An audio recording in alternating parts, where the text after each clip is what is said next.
Peace, family. Y'all know who it is. It's Bakari Lumumba, back once again, the progenitor of LumumbaSpeaks.com, a Black Empowerment Initiative, where we believe we could gain a competitive advantage by always betting on Black. Before we get started, make sure you hit the subscribe and the like button. Thumbs up, thumbs up, thumbs up.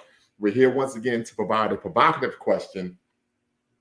We're asking a rather provocative question, and we're going to be making a rather strong declaration as to why Pan-African History Month matters. Yes, I'm stating Pan-African History Month. And as many of you may be aware, 97 years ago this month, Dr. Carter G. Woodson, put some respect on his name, Dr. Carter G. Woodson, the father of Black history, created Negro History Week, which later grew to become Black History Month. So we definitely want to make sure it's sending some positive energy and affirmations to the great ancestor, the Pan-Africanist historian, who of course was the second African-American to gain a PhD from Harvard University. He got his PhD in history. We know W. Du Bois was the first, and he received his PhD in sociology.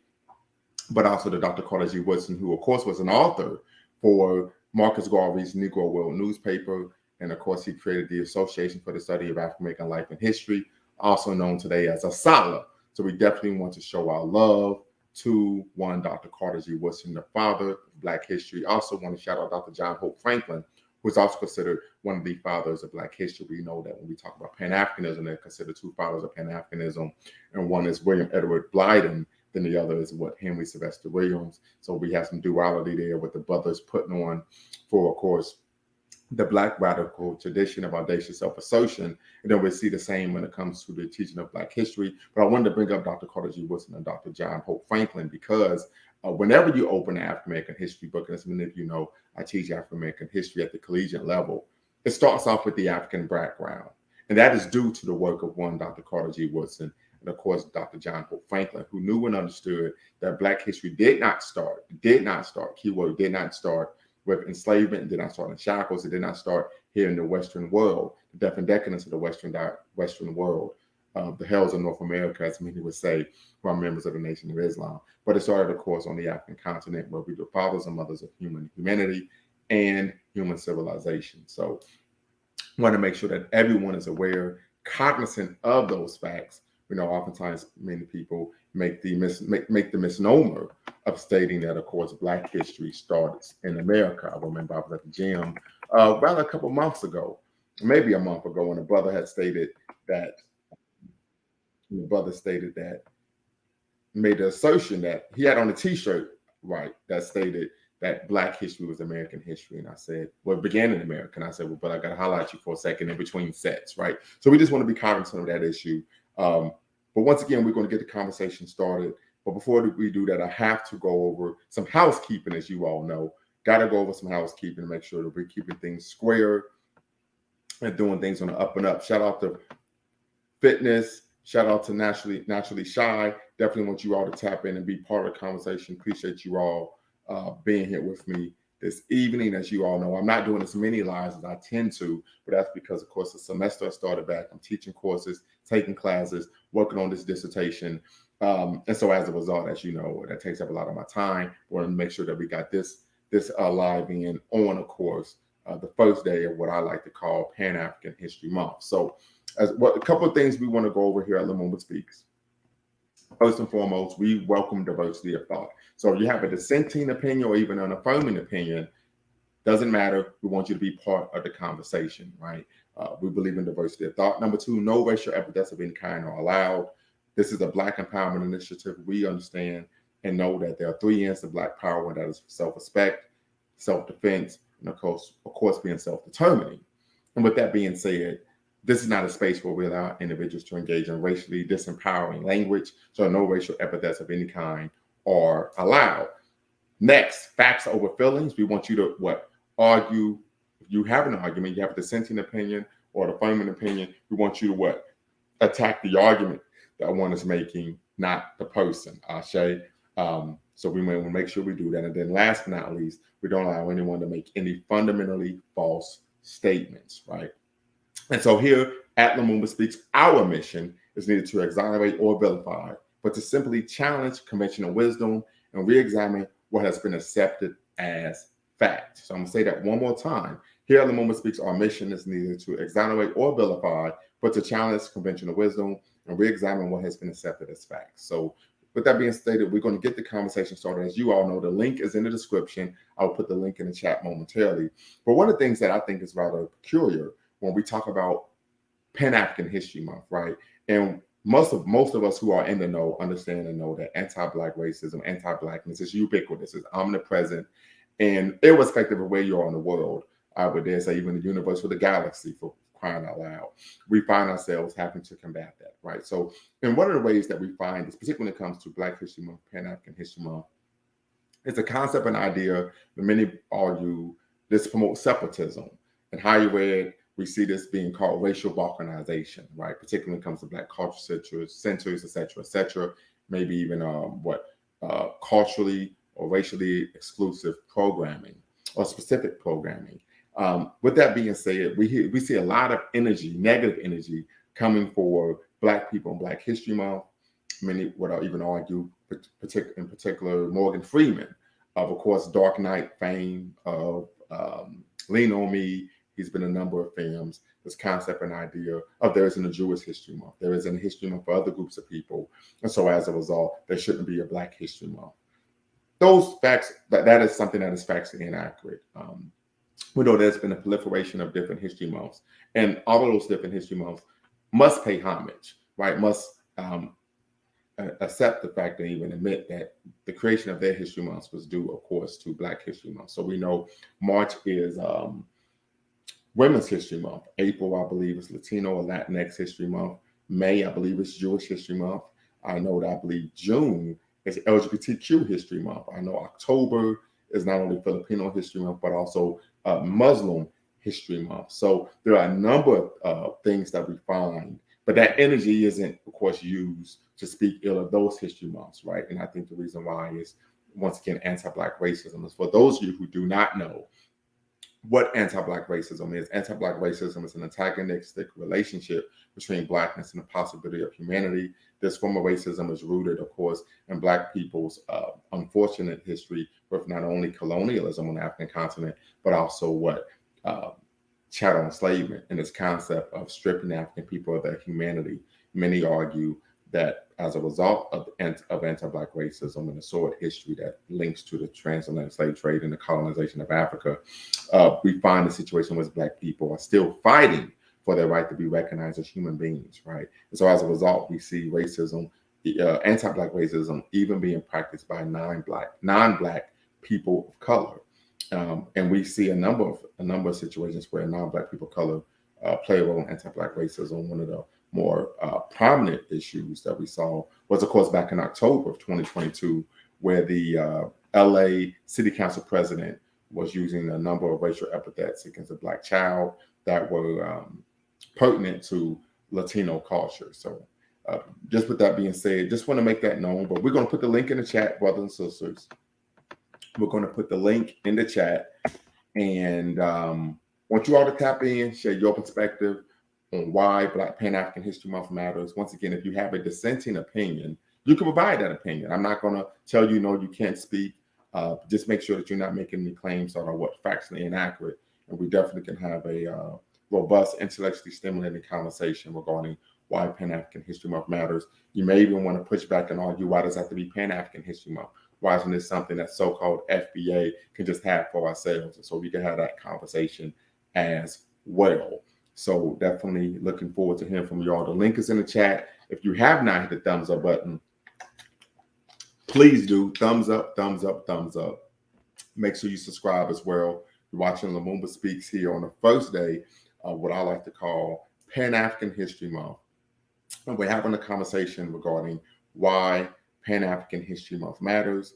And as, of course, we want to make sure we pay due homage. I would be remiss in my duty if I did not acknowledge, once again, Dr. Carter G. Woodson, as the progenitor of Black History Week, which later became Black History Month.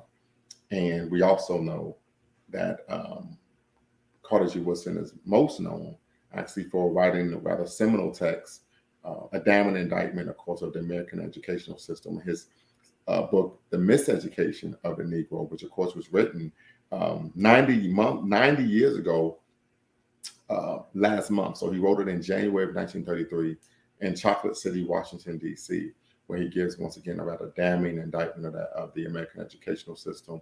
And I would even dare say that his text was the precursor for some of the evidence that was used in the Brown v. Board of Education, particularly when it came to the Dall test, right? So we definitely want to pay homage to our great ancestor, Pan-African historian, someone who, of course, worked with the late, great Marcus Messiah Garvey in the UNIA, particularly the Negro World newspaper, the literary organ of the Universal Negro Improvement Association. But with that being said, we want to make sure that we also are able to, as Sister Shah said, you said like, share, and subscribe. That's right. Like, share, and subscribe. Absolutely. Where we're having this conversation, why Pan-African History Month matters. Definitely want everyone to tap in, be part of the conversation. Let's have a robust conversation regarding why Pan-African History Month matters, right? We know that there are a number of issues that we're facing as a people, and we may be able to extrapolate and have a conversation regarding those issues. But even though we know that we are in a state of war, even though those of us who know that here in the Western world or in the global North understand that we are behind enemy lines, we have to also understand that it's important that we take time to have moments of joy, right? As a former soldier, as a veteran, I understand that even when you are in the in theater, right, when you're operating in the forward area, there are times where you're allowed to go to the rear and get some R&R. So we want to make sure we allow this time to be a time where we have some joy by celebrating and of course, dedicating our time into understanding why Pan-African History Month matters. So definitely tap in, brothers and sisters, and we want to make sure that we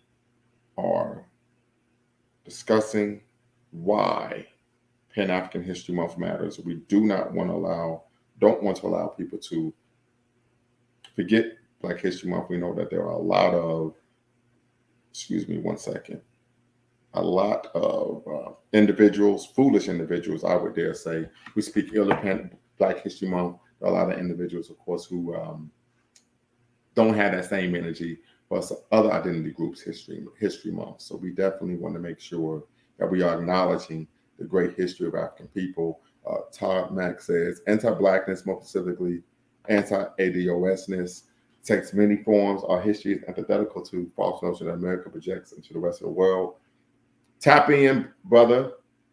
Todd, I need you to tap in and just unpack what you're stating here. You say anti-Blackness, but more specifically anti-ADOSness. I'm presuming that you're referring to American descendants of slaves.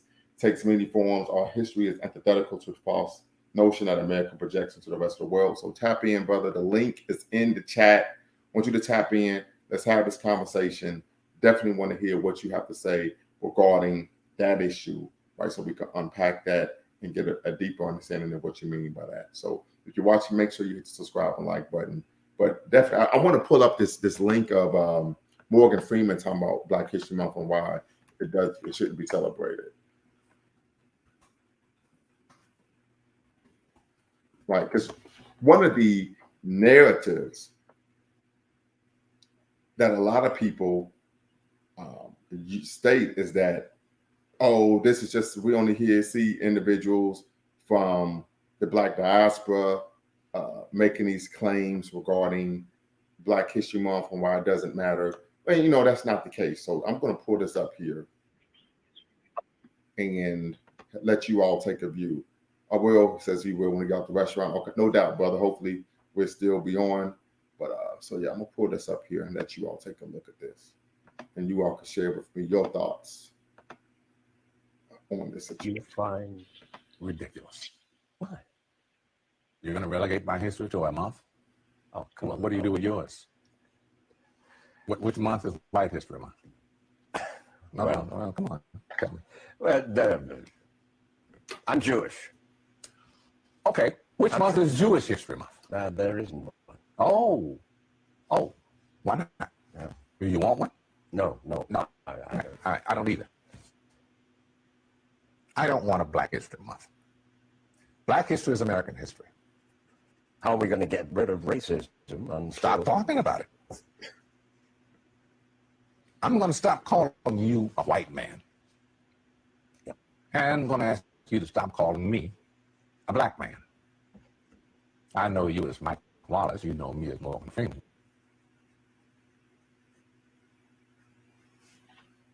The whole thing, especially the president and Democrats, are talking about income inequality, and that's basically what, when you talk about the richest 85 people on the planet, right? Yeah. It's income inequality.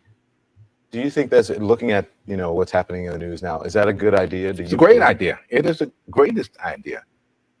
We have a much more vibrant society when we don't have such a vast chasm between the haves and the have-nots. We need that middle ground that we call the middle class, the people who buy everything, people who use the products that the rich are creating, if they're creating anything other than wealth, right?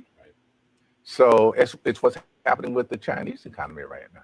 They're changing their whole outlook because they need consumers. Yeah. And without a middle class, you're not going to have consumers. You're not going to have it at the level that we normally would have it. So can I go back to, because I thought what you said was fascinating, because you called it bull when you said people can't pull themselves up. Do you think that race plays a part in wealth distribution, or either a mindset that you can't Today? or cannot? Yeah. No. You don't? No, I don't. You and I, we're proof. Why would race have anything to do with it? Put your mind to what you want to do and go for that. It's kind of like religion to me.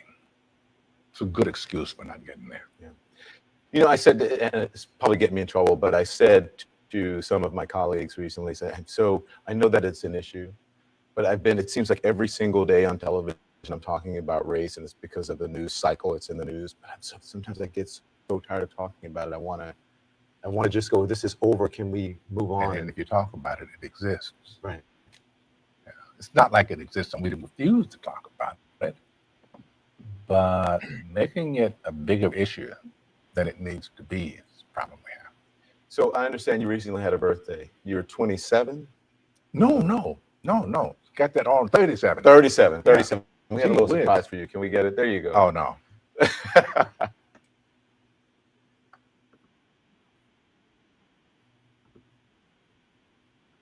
All right. So as you all saw, there were a number of misnomers there, right? Morgan Freeman stated that one of the ways to combat racism or deal with racism is to stop talking about it, as if you don't mention something, it will magically go away. I think that's extremely nonsensical. That would be tantamount, in my opinion, of someone having cancer, someone having the STI, and say, hey, if I don't talk about it, the disease would go away, right? The ailment would go away. The infliction would somehow go away. The second issue is when he asked Mike Wallace, is there a Jewish History Month? Mike Wallace says, no, that's not true. There is a Jewish History Month, and it's May.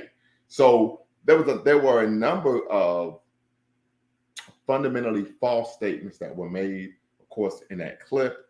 I would argue that the mainstream media brought him on to speak. He's a prominent African-American actor, and to promote these ideas, once again, as a form of anti-Blackness, right? Anti-Black racism, internalized anti-Black racism, to what? Once again, silence Black people advocating for self-determination, cultural grounding, and being proud of who we are, specifically as a people, right?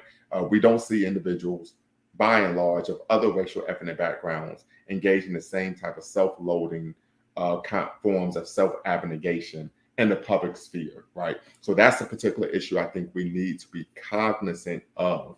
But I think the bigger issue here is, once again, is we're finding ourselves in a situation where I think many, one of the things he even stated was, let me back up very quickly, was this concept of us being given a month. No one gave us a month. Black History Month was created due to the self-determination of African people, right? So once again, we see that there's a lack of history, a lack of education there. I know oftentimes when I'm making my rounds, there are brothers or sisters who would say, well, they gave us 1 month, just, and I'm like, well, no, that's not the case whatsoever. You have to know that, of course, Carter G. Woodson picked February due to what they're having the month, the birthday of what? Frederick Douglass, the great abolitionist, and what he considered the great emancipator, Abraham Lincoln. So we got to know the history here. But once again, the link, so Sister Ashley, this is kind of like talking to Erykah Badu. I don't know what you mean by that. So I'm gonna need you to tap in, because I don't know what you mean when you say kind of like talking to Erykah Badu, talking to Erykah Badu. I'm making the presumption that Erykah Badu engages in tautological reasoning. She makes claims that are hard to substantiate. Work with me here, but I hope you can tap in. I'm going to put the link in the chat once again below your comment. And my hope, my prayer, my wish, I say my wish because I don't pray, is that you're able to tap in and share with me, unpacking, what do you mean by this is kind of like talking to Erykah Badu. But I also want you all to address the question of the day, and why Pan-African History Month matters, right? Why does Pan-African History Month matter? When we see there isn't that type of energy, people aren't coming for Jewish History Month, Latino History Month, LGBTQ plus History Month, Filipino History Month, so on and so forth. So there are a number of identity groups who have history months. We see no type of negative energy going towards them, celebrating their special history and who they are as a people. But we always find energy coming towards us. As you all know, I believe that this is a result of anti-Black racism. And unfortunately, we know that many of our people have internalized these concepts and ideas of anti-Blackness, where they then disseminate these nonsensical, self-loathing talking points on public platforms. So once again, the link is in the chat. I want you all to tap in and be part of the conversation. You're watching Lumumba Speaks here on the first day of Pan-African History Month. Shout out to the great ancestor, Pan-African historian, one Carter G. Woodson. If you haven't, make sure you pick up his book, seminal text, The Miseducation of the Negro. This book was written 90 years ago this year, right? Last month was 90 years exactly, January 1933. And the unfortunate aspect of the book, and here we have it right here, The Miseducation of the Negro, right, by Dr. Carter G. Woodson, is that if you read the book today, you would thought he wrote it yesterday. So it shows that we still have a long way to go. As I'm going to just read some of the back. The thesis of Dr. Woodson's book is that African Americans of his day were being culturally indoctrinated rather than taught in American schools. This conditioning, he claims, causes African Americans to become dependent and seek out inferior places in the great society of which they are a part. He challenges his readers to become autodidactics, right? Self-taught, self-learners, and to do for themselves regardless of what they were taught. As he states, history shows that it does not matter who is in power. Those who have not learned to do for themselves and have to depend solely on others never obtain any more rights or privileges in the end than they did in the beginning. So once again, this is Dr. Carter G. Woodson, father of Black history, the creator of Black History Week, which later became Black History Month. The seminal text, of course, was written in 1933, 7 years after the creation of Black History Week was written. Please, if you have not read this book, please do. So as I stated before, the link is in the chat. Sister Ash, hope you could tap in. You said exactly laugh out loud. So I'm presuming that I was on point in terms of Erykah Badu. I don't listen to me. I haven't listened really to any of her interviews. Like the music when she was doing her thing back, doing the rise of neo soul music. But the link is in the chat, brothers and sisters. We're seeking to have a conversation regarding why Pan-African History Month matters. You may be unaware of the background of Black History Month, so you could come in, share that story as well. Definitely looking to have a great conversation this evening on the first day of Pan-African History Month. Not Black History Month for me, but Pan-African History Month. And we want to have a great conversation regarding not only external forms of anti-Blackness that seek to undermine Black History Month, but also internal forms of anti-Blackness that we find in our own communities, particularly in the vignette that I just showed of one Morgan Freeman, the esteemed actor. I believe he's won several awards. I first became aware of him, of course, when he played Joe Clark in the movie Lean on Me. But we see that this concept and idea of internalizing anti-Blackness and disseminated to the masses isn't done by what those in the ADOS FBA camp would argue by non-African American tethers, right? Tethers, but even by individuals in our own community who have, of course, drunk the what we like to call proverbial white hegemonic Kool-Aid. So with that being said, the link is in the chat, brothers and sisters. Tap in and let's have a great conversation regarding why Pan-African History Month matters. I think there's another video I can pull up here. of the brother making some rather provocative claims about Black History Month. So yeah, I think Talib Kweli, he even speaks on. It was actually a video. Yeah, the brother made a documentary. So I'm gonna show that, and then of course we're gonna open things up and get some people here to have a great conversation. So tonight, a different take on February as Black History Month. It was in 1925 that the second week of the second month was designated as Negro History Week. That because it contains the birthdays of two prominent figures, abolitionist Frederick Douglass and former President Abraham Lincoln. In 1976, President Gerald Ford expanded the week to a full month and gave it its present name. But even within the Black community, not everyone backs the idea of a dedicated month, as Hari Srinivasan recently learned. In his new documentary, filmmaker Shukri Tillman sets out on a cross-country trek to find out whether the existence of a Black History Month separates it from American history, and whether its original purpose is still relevant today. His documentary highlights the evolution of the month, as well as its impact on education, history, identity, and commercialism. More Than a Month is part of a slate of documentaries about African American history airing on Independent Lens across PBS stations throughout February. We recently sat down with some of the filmmakers and subjects and asked them about the relevance of the Heritage Month. I used to love Black History Month. I mean, I thought Black History Month was really cool.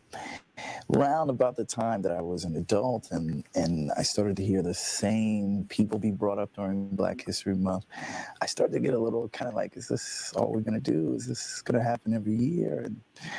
And then in 2005, I believe it was, I saw Morgan Freeman on 60 Minutes. I don't want a Black History Month. Black history is American history. All of a sudden, I'm not alone. In the 1960s, Dr. Angela Davis was one of the leaders of the Black Power movement. I think it is important to show a film like this during Black History Month. She's featured in the documentary The Black Power Mixtape, which aired last week on PBS and features never-before-seen footage of Davis and others.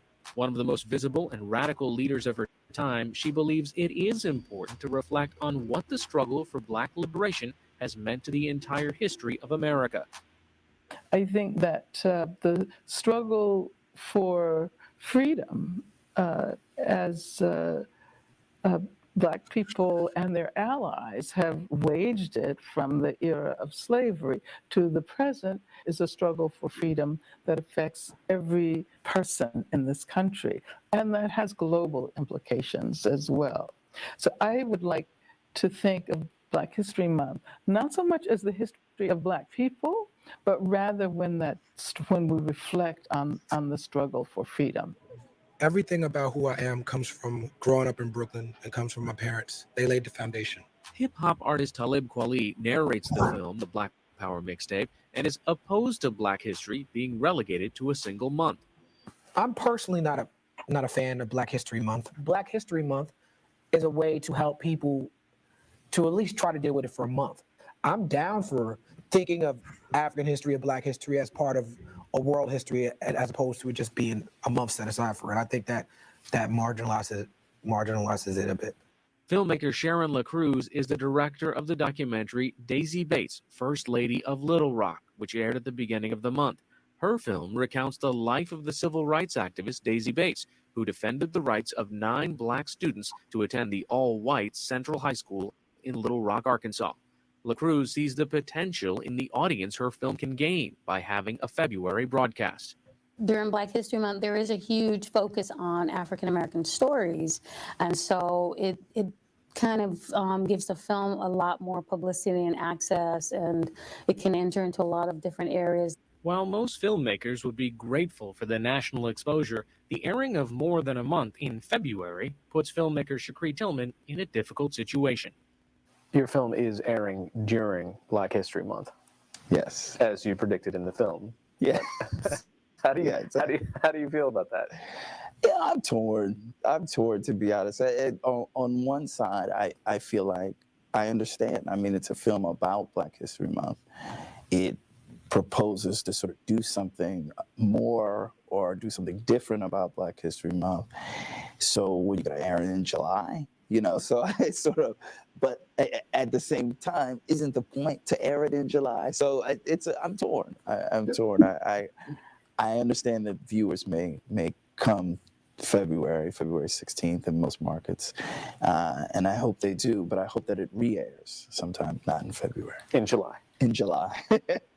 For now, the documentary More Than a Month will air tonight on PBS's Independent Lens. Join Hari for a social screening of More Than a Month. That means watching with him, the filmmaker, and others online at 3 p.m. Eastern Time tomorrow.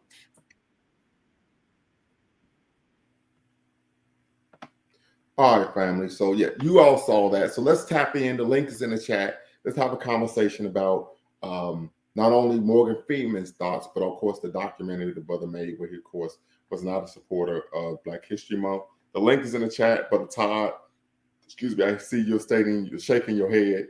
So need you to tap in and be part of the conversation and share with us, of course, why you are shaking your head. So definitely looking forward to having a great conversation regarding why Pan-African History Month matters. The link is in the chat. Like, subscribe, share, thumbs up. Make sure you hit that notification bell. We're having a conversation regarding why Pan-African History Month matters. Another issue I think oftentimes is looked over is this concept and idea of Black history being American history, right? And I think that really takes on an integrationist-minded ethos, right? We know, according to, of course, Dr. James Cone, in his seminal book, Malcolm and Martin in America, A Dream or a Nightmare, that he makes the argument that he gives a historiographic overview of Black nationalism and integrationism in the Black community. He argues that integrationists are individuals who sought to affirm the American side of their identity, while Black nationalists were individuals that fought to affirm the African side of their identity. And so I think one of the misnomers regarding when one states that Black history is American history is it makes the presumption, rather knowingly or unknowingly, that Black history began in America. And I vehemently disagree with that. Our history did not start on a plantation. It did not start, of course, in the hills of North America, the wilderness of North America. It began, of course, on the African continent as the fathers and mothers of humanity and human civilization. And so I think we need to be cognizant of the harm that could be done in articulating the concept and idea that Black history is American history. I would argue that American history is part of Black history rather than Black history being American history. So with that being said, brothers and sisters, the link is in the chat. Brother Todd, definitely want to hear what you have to say. So hopefully you can stick around.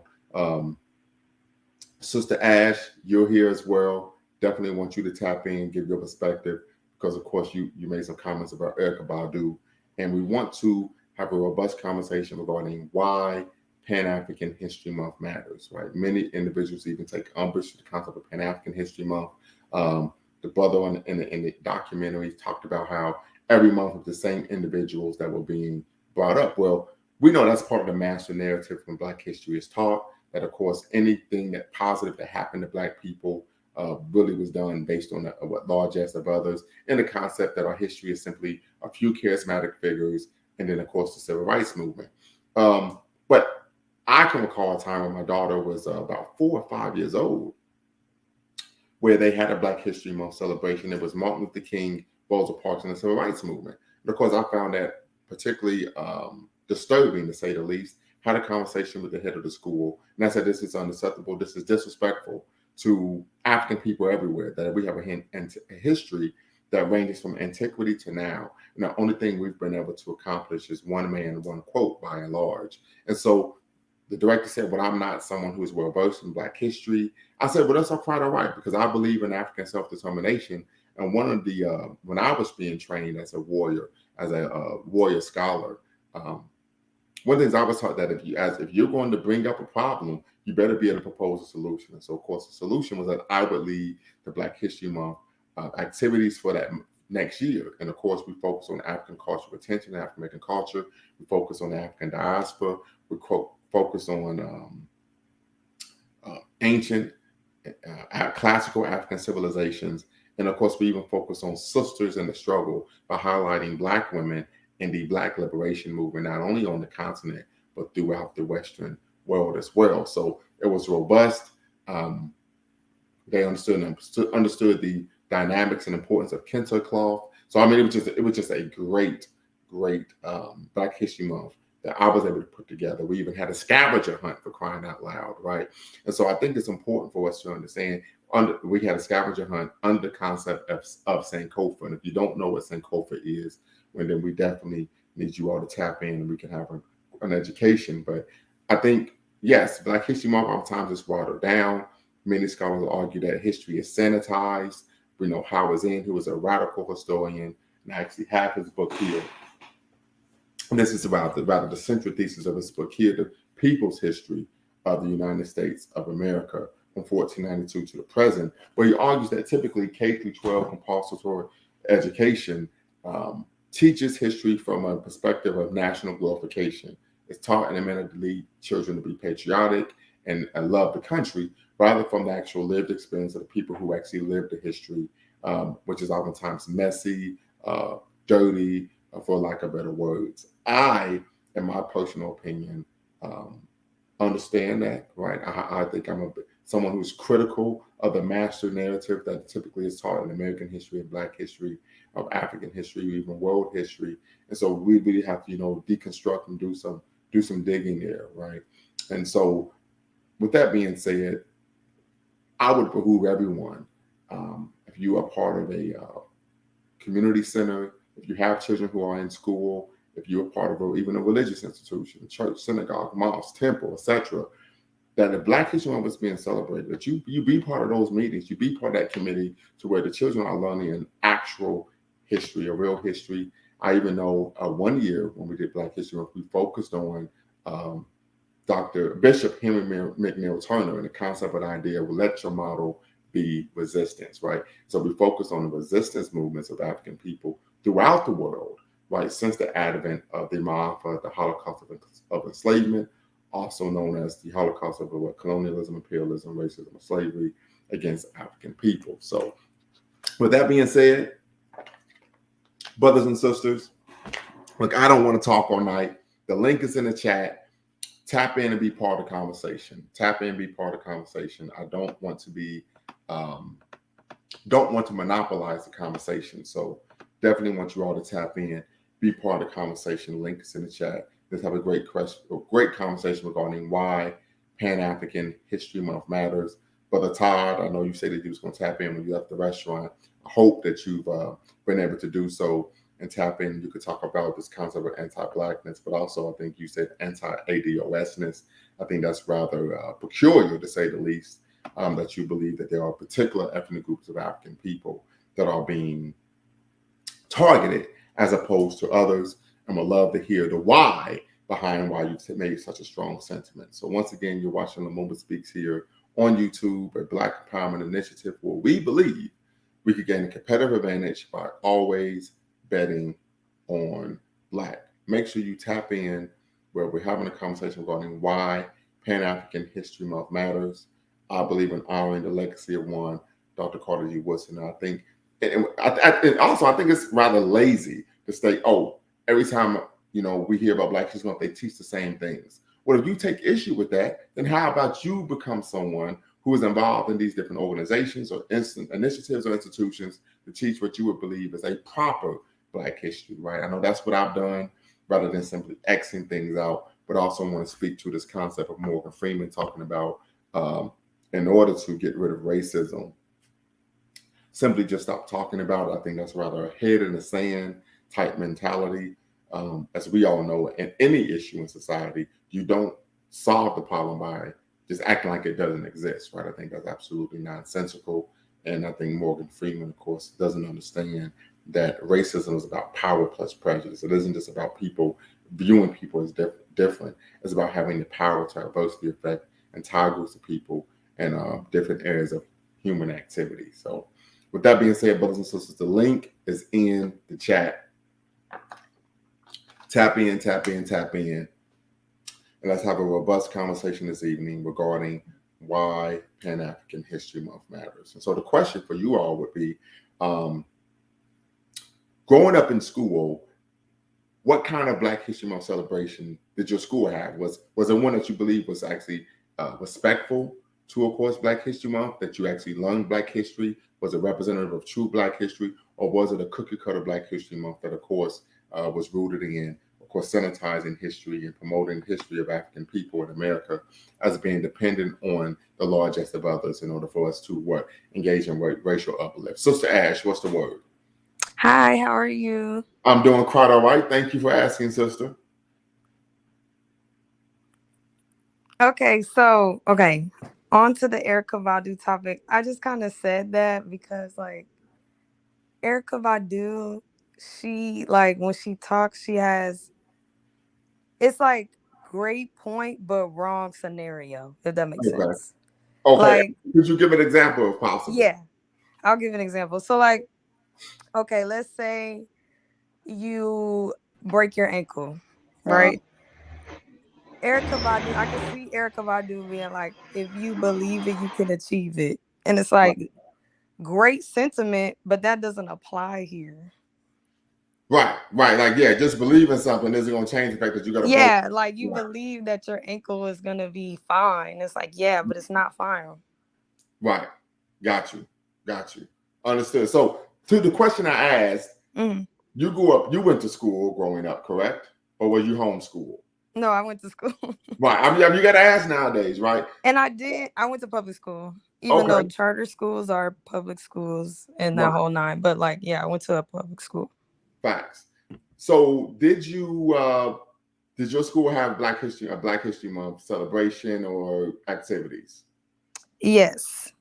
And do you think that those activities and celebrations were representative of actually an accurate depiction of Black history, or no? No, it was kind of like you define it for yourself. Like you pick a Black person and you basically teach yourself. Okay. And then I still have the project. Like it's like a second grade project, and I did one on Bessie Coleman. Okay, shout out to she's an aviator. She was a pilot. Yeah. So it was kind of like, and you don't have like a list of like Black leaders or first Black whatever. You just kind of like go on your own. You pick, and you do like this whole project, and you present it to the class. Right. I can recall that in third grade, my Black History Month assignment was I had to draw this huge, like 3x9. No, not 3x9. It's like a 3x3 picture. I had to color actually this huge picture of Booker T. Washington. I wasn't told who he was. I wasn't told what he did. I wasn't made aware of what he stood for. But Booker T. Washington. I just colored it. Yeah, like it'd be a lot of stuff like that. Like the hallways are decorated and all this, and like all the grown people know what's going on, but then like you don't know anything. Right. And back in. Yeah, and so I can even call my son. You know, he was excited for Black History Month one year at his school because they had a picture of Carter G. Woodson up. They had some pictures of Marcus Garvey. So my son was like, all right, cool. This is going to be love. This is going to be a real Black History Month celebration. They're going to be, right? Man, we get up there, because I remember I took off work, we went, and it was like straight bull. It was bull, right? They didn't mention Carter G. Woodson. They didn't mention Marcus Garvey. So I remember my son was like, man, this ain't no real Black History Month celebration. And I remember I said, you want to leave? He was like, yeah. So I remember I actually had my son skip school. We went and got some ice cream. I mean, it was just ridiculous. And so I remember reaching out, sending an email to the principal, because the first day of school, the principal talked about how she wanted to promote critical thinking in school. So I sent this long email, like, this was some bullshit. You know what I'm saying? And also, I mean, it was much more articulate than what I just. Yeah. I know what you mean. And she was like, well, I said, and this is what you said on the first day of school. I was there in the audience with my son. And it was, yeah, but we just think that's too much for him right now. I said, what the bleep are you talking about? So we even find oftentimes, and Dr. Joannes Kunjufu was rather famous for making this claim, that the schools, even black schools with black educators, black school board staff, right? Members of the school board who are black, even when the president of the school board is black, are in on the dumbing down of black children. Yeah, like that's why I think that's kind of like why I remember that project so much, because that was the first time I ever had like a black male teacher. And then he was like, I want y'all to define like what you guys want to see, like what do you guys want to do? Right. And see, And then go ahead. No, and then it's kind of like it speaks to like how smart we were, like you were saying, like they try to dumb us down, but like there were so many people that I know my classmates chose that I never even heard of. Right. And it also speaks to like how much you retain if you're able to present it to the class, like how much you know about this person. But and the other issue that's problematic is particularly when we go to these schools, is that they make Black history about charismatic individuals, right? So it individualizes the history, right? Which I think is unbecoming as well. Brother Todd, what's the word? What's going on? Can you hear me? Yes, sir. We hear you just fine. Got you. Greetings to everybody. You know what I'm saying? I was just listening in while I was eating. Well, let me preface this with this. If my phone cut off, I ain't run. I got like 10%.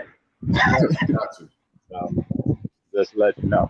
But no, to the topic of what you were talking about earlier, what I was saying was essentially within America in particular, almost our entire history has been. You might have to roll your window up because we get some background noise. Okay. I'm walking down the street. Oh, okay, got you. Is that better? Yeah, that's cool. It's cool. Okay. Yeah. So, hold on. Let me cross the street right quick. I'm walking down the street, Playa del Carmen in Mexico. So, our entire history has been abbreviated in some way, shape, or form the whole time. Our people been here. You see what I'm saying? And the reason why I said anti-ADOS-ness in particular with regard to just general Black history, if you look at Gerald Horne's book, Counter-Revolution of 1776, in that book, he was describing how some of the people, even during Jim Crow times, what they were doing was they were kind of like speaking with accents, you know what I'm saying, false flagging like they was from someplace else. And it gave the notion that it wasn't just a general, all-encompassing anti-Blackness or anti-Africanness, but it was a specific targeting of ADOS peoples during that time. Right. Well, so I was saying this. I think that is accurate and inaccurate, right? For example, we know anti-Black racism is ubiquitous, right? We also know that there are a number of African and Caribbean immigrants who have come here and experienced the same form of anti-Black racism and police brutality that African Americans have. A great example of that was the situation in New York City where the brother, I think from Senegal, was sodomized by the police. The police beat him up and took a pool stick and ran it up his rectum, right? And they knew he was from the president, right? But the other issue is even Assata Shakur in her memoir, she talked about how during the Jim Crow South, they weren't allowed to visit an amusement park. And so she told the kids, hey, don't say anything. And she started speaking Spanish to act like she was from another country. So we've seen that these are some tactics that Black people have used to try to usurp and undermine the system of Jim Crow. But we also know that highly adaptive. They're like, we don't care where you're from. Get your ass in the back of the line. Right. And while that's true, I think it's also true that in some of those cases, and even today, you can see some of these delineations being made amongst Black people, right? And particularly, like I said, ADOS people, like, oh, you ain't like them. You know what I'm saying? I'm sure everybody done heard somebody say that. But here's the thing, though. White folk always play that game. They play that game Right. with Black people in America. I mean, because it's all about divide and conquer. Well, they play that game amongst themselves too. I get that because it's a classification kind of thing. You know, when they the ones came up with white trash and all that kind of stuff. We didn't come up with that. Right. You see what I'm saying? Right. So I get that part. I'm just saying it's a nuanced. I believe it's a under discussed nuance when you're talking about the history of ADOS peoples. And I could even go so far as to say that because ignoring that nuance, nobody will ever get down to the crux of the matter and have to explain to America why Pookie and Ray, quote unquote, Pookie and Ray Ray in Chicago is actually blood relatives also to Clint in Alabama. Well, but so this is what I'm going to say.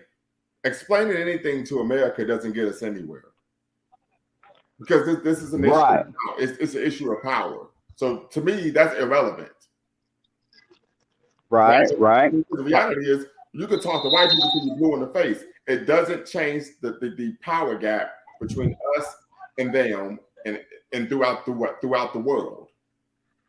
Right.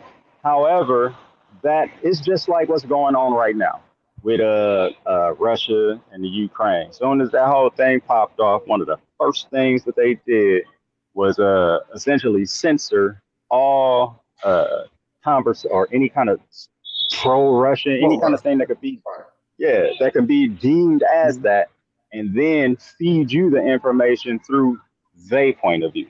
Right. So you ain't, that's representative of what? Having power. That power, right.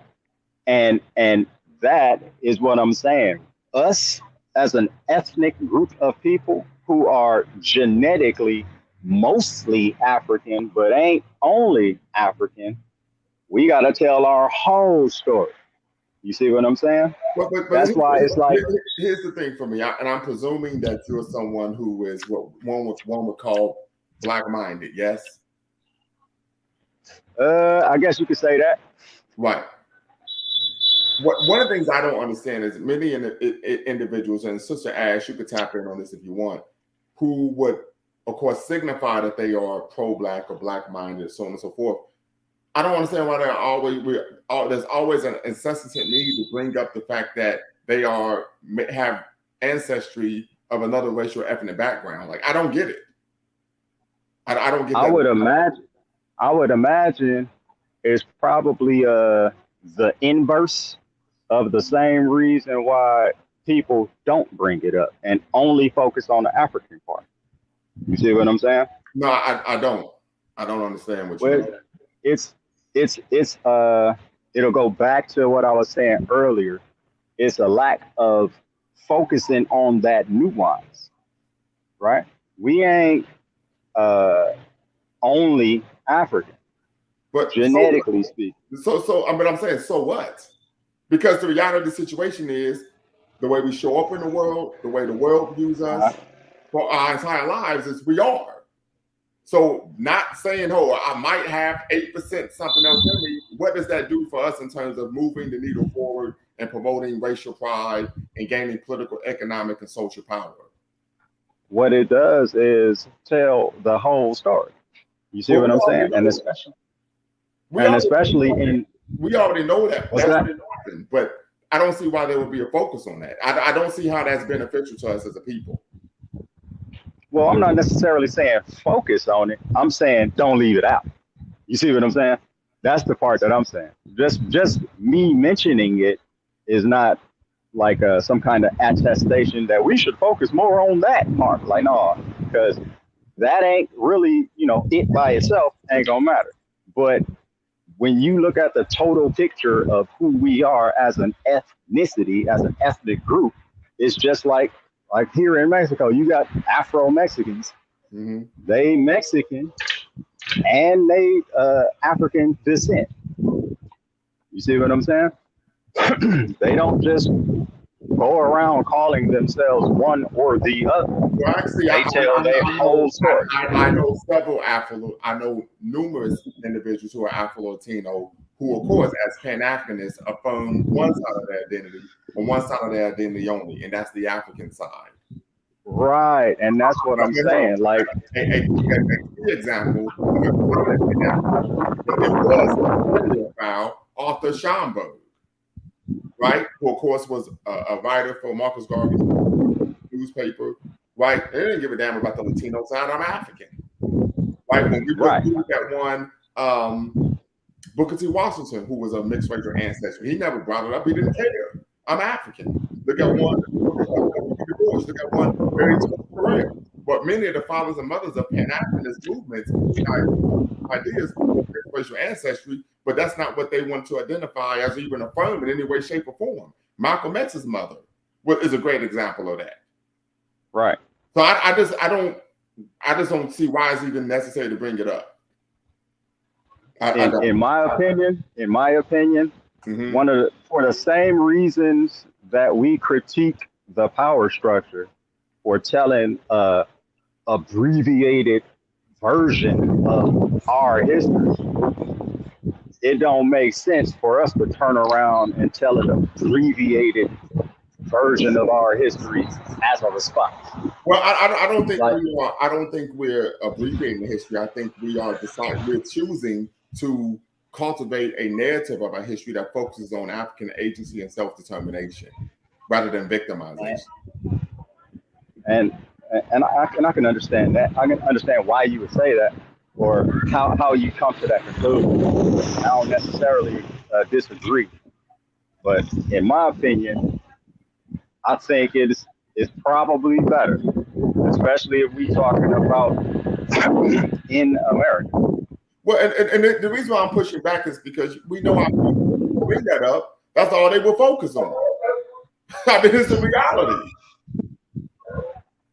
So then what ends up happening is you end up perpetuating this sort of stranger in a strange land kind of narrative that, some of our teachers and instructors of old have also perpetuated upon us, whether intentionally or unintentionally, as if you aren't necessarily privy to anything here because you came from someplace else just like everybody else. Well, so you see what I'm saying? I would say this, and we are not citizens in this country. We aren't treated as citizens, right? We are what Dr. Martin Delany, the father of Black nationalism, calls denizens, individuals who live in a country by privilege, not by right or law. This is a reality. I say that I'm someone who is politically mature. We have to accept those facts. We are not considered citizens in this country. We aren't treated like citizens in this country. Now, in a capitalistic class structure where there is inherently classes of citizens, are you saying that we ain't none of them citizens? No, I'm stating that from a racialized perspective, America is a racialized society. The founding concepts of America is what? Settler colonialism, the genocide of indigenous peoples, and the othering and dehumanization of African people. Right? This is the basis of this country. And the reality of the situation is, once again, it sounds to me as if this is a integrationist ethos of trying to affirm an American side of one's identity. As I said before, if you're someone who leans on the Pan-Africanist or Black national side of identity, of course, Dr. James Cone talks about this in the seminal text, Martin and Malcolm in America, A Dream or a Nightmare, that individuals who have a Pan-Africanist or Black nationalist worldview affirm the African aspect of identity. American side, and of course the inverse is true of individual integration. Right, and I think at least some attention should probably be given to that stance as a reactionary point of view from what was going on. Like I said, the history and everything, and the otherization and the declassification, depersoning. Well, when you say reactionary, which point of view are you referring to? The entire thought process of trying to counter, quote unquote, racism, white supremacy with Afrocentricity. Well, no, And I would disagree. And the reason why is if you study the history, particularly of the roots of Black nationalism and Pan-Africanism, it goes back to African people in the Western world affirming their identity. So saying, listen, irrespective of the fact that I'm no longer in my homeland, I'm still African, and I'm still proud of who I am. So it didn't come as a reaction to something. It came as an affirmation of who they are, irrespective of where they were in the world. On that one, where were they at if they wasn't in their homeland? So Right. even the affirmation was a reaction. You see what I'm saying? Well, I think we're getting into semantics here. I got you. But Brother Amir, what say you? I'm actually just, I came in kind of late. We're just getting out of the theater, but so I'm just catching up and getting abreast of what's really going on. I get the gist of it, but I'm not sure of what's been conversed about. So I'm just listening. I mean, I heard what the brother said. I heard what you said. I'm kind of like leaning on what you said because that's how I feel. So I'm just vibing. So go ahead. Okay, Sister Ash, what's the word? I kind of got lost in the sauce a little bit. I'm not gonna lie. Okay, like, how you gonna be? What you in my Kool-Aid and don't know the flavor? You know what I'm saying? No, because like once you go down a rabbit hole, that's when I check out. I'm like, all right.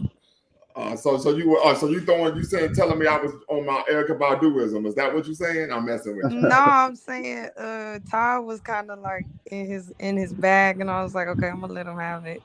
Okay, no doubt. Well, thank you, sister. I think what she's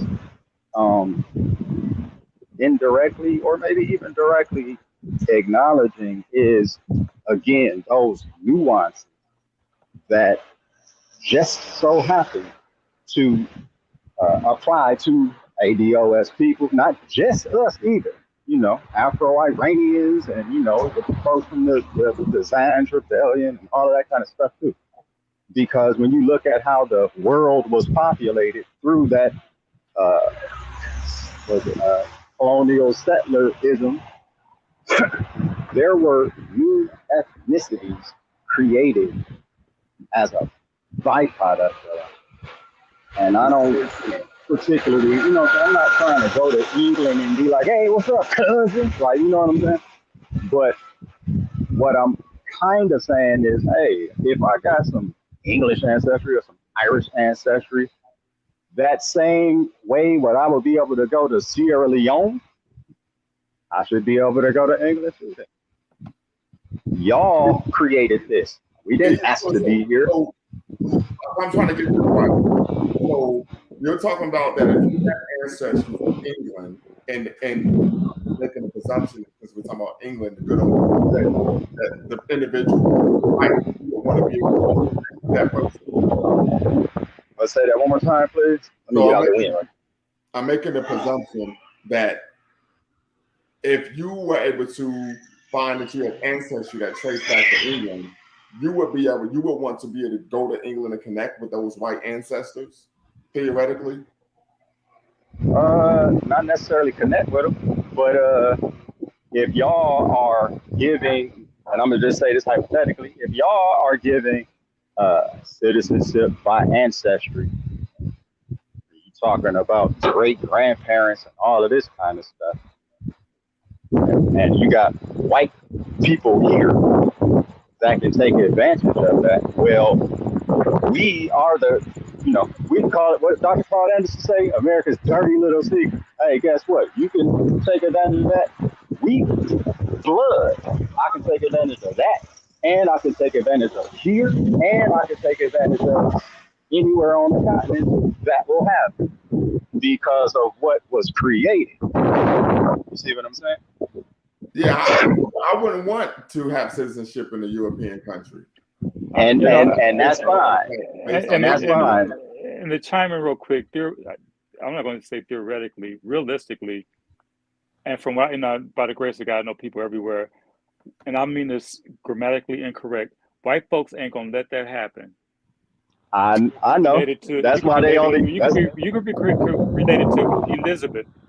They're not gonna let that happen. So and I'm glad I am. From what I said, from what I've been told from DNA, and this is to the point no one really knows that's true or not, but from what the calculations that were given to me, I'm 80% West African.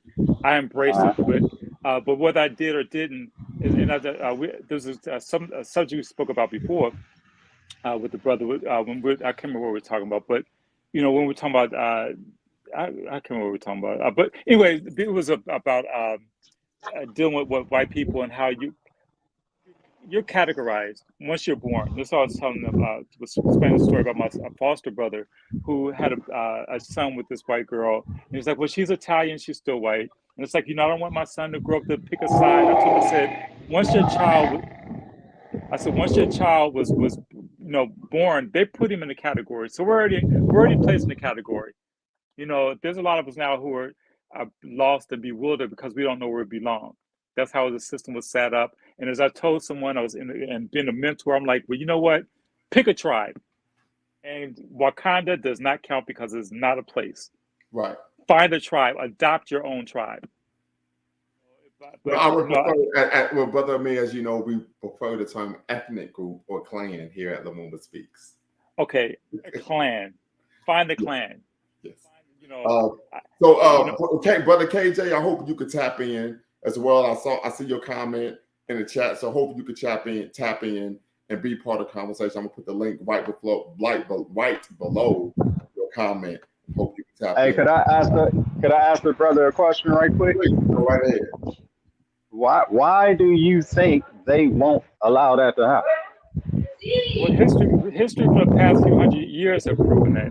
I've known a lot of people who are biracial, and when they try to, just even here in America, and when they try to deal with their European side, they're not accepted. Right. It's easier. That's a lot of background noise. It's easier to squeeze blood from a turnip than to be accepted from them. I've known people who are in interracial relationships, the husband, the white wife, whatever, interracial, and even when they bring that child to the European side, it's hell. It's hell. And that's blood. Right. 50-50. Now, so, but my thing is like, even with amongst my own people, I don't go nowhere. That's just me though. I don't go anywhere where I'm not wanted. Nowhere I'm not wanted.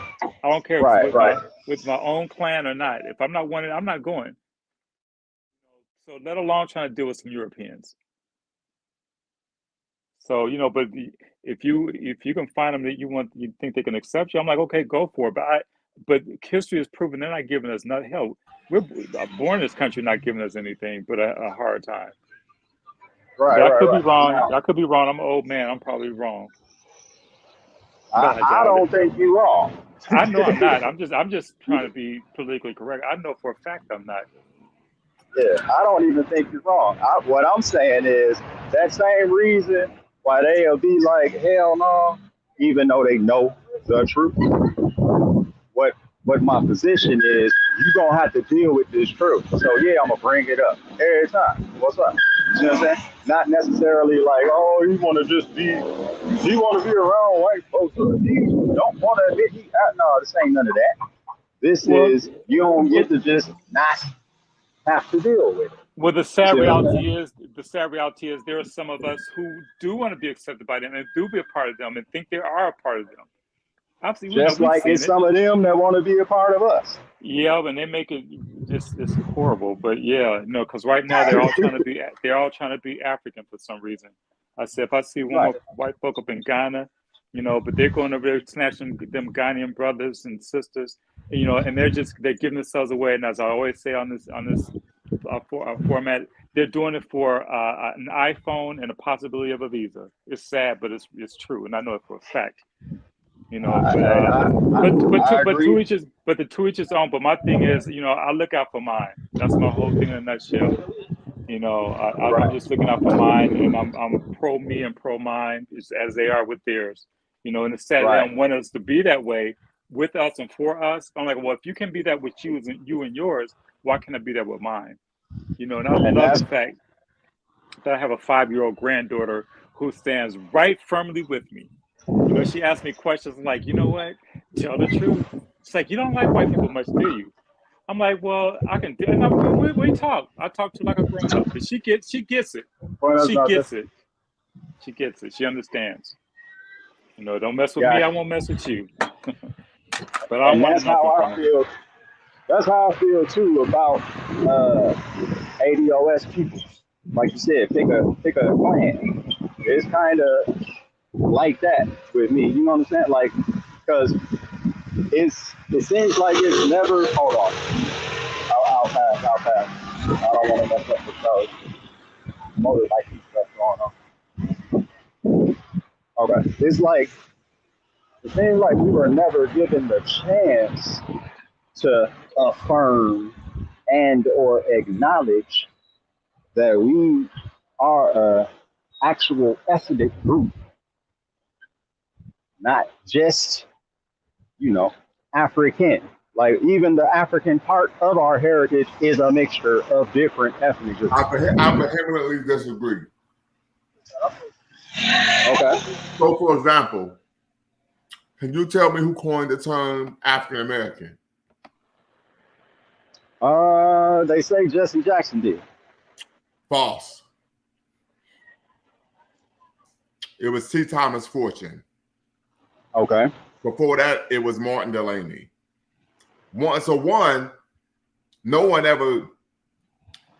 No people are able to define themselves, engage in self-determination by someone giving them the opportunity. Self-determination means that you do it for yourself without having to have permission of anyone or group or entity or power structure in order to do that. So that ain't how that works. Where you go and say, well, can you give us the opportunity to find ourselves? You don't see that anywhere in history, right? The second issue is that is historically inaccurate, right? If we could go back over 100 years, where unfortunately we saw that there were issues between African Americans and West Indians. So this whole African American people have always been their own ethnic group of African people. So that's something that is historically inaccurate. And I can say that because I teach African American history at the collegiate level. That is completely false.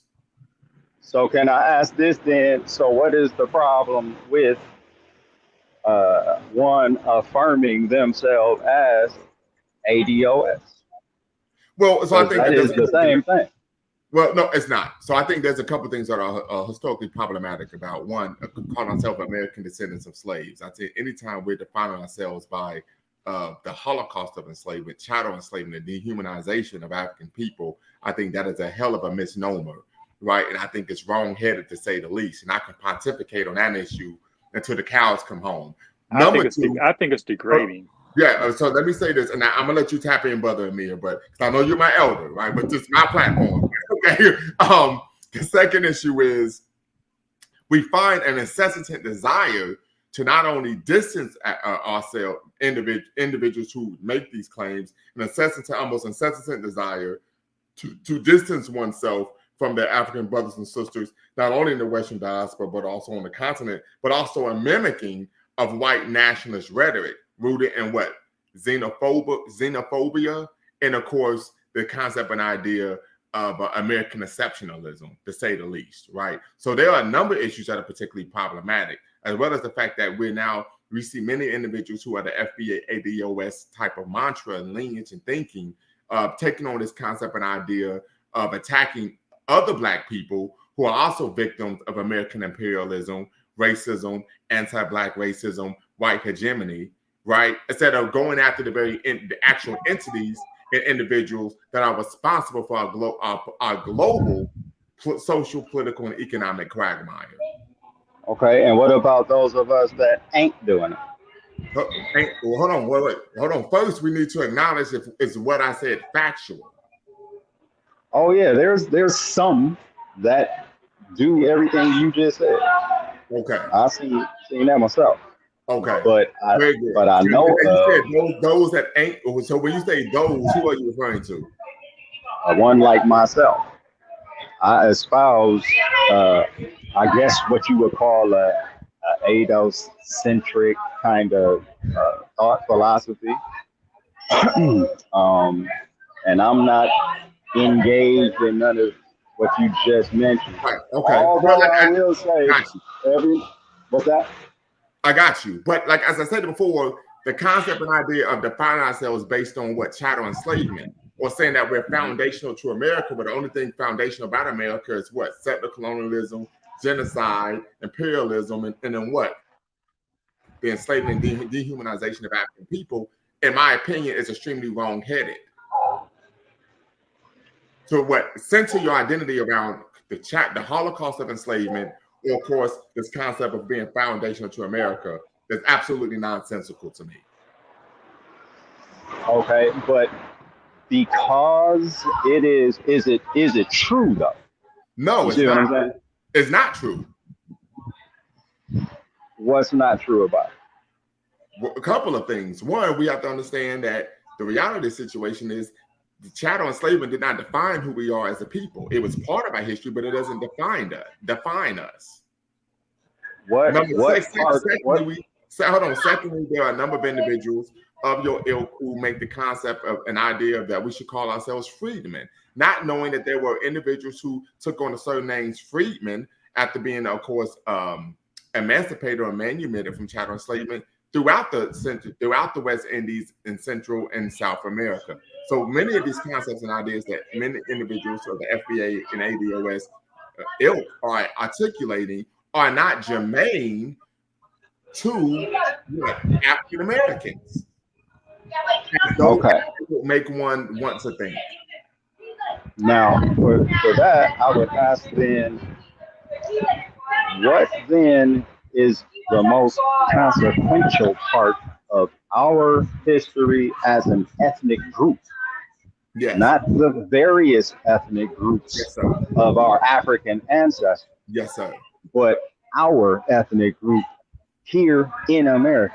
And what would be the difference between us as an ethnic group and Afro-Mexicans as an ethnic group? Because that same consequence, we all got it. Well, so this is what I was saying. I'm not the type of person who tends to run around trying to find differences between African people, because we are under the system of white hegemony, we're all one Negro.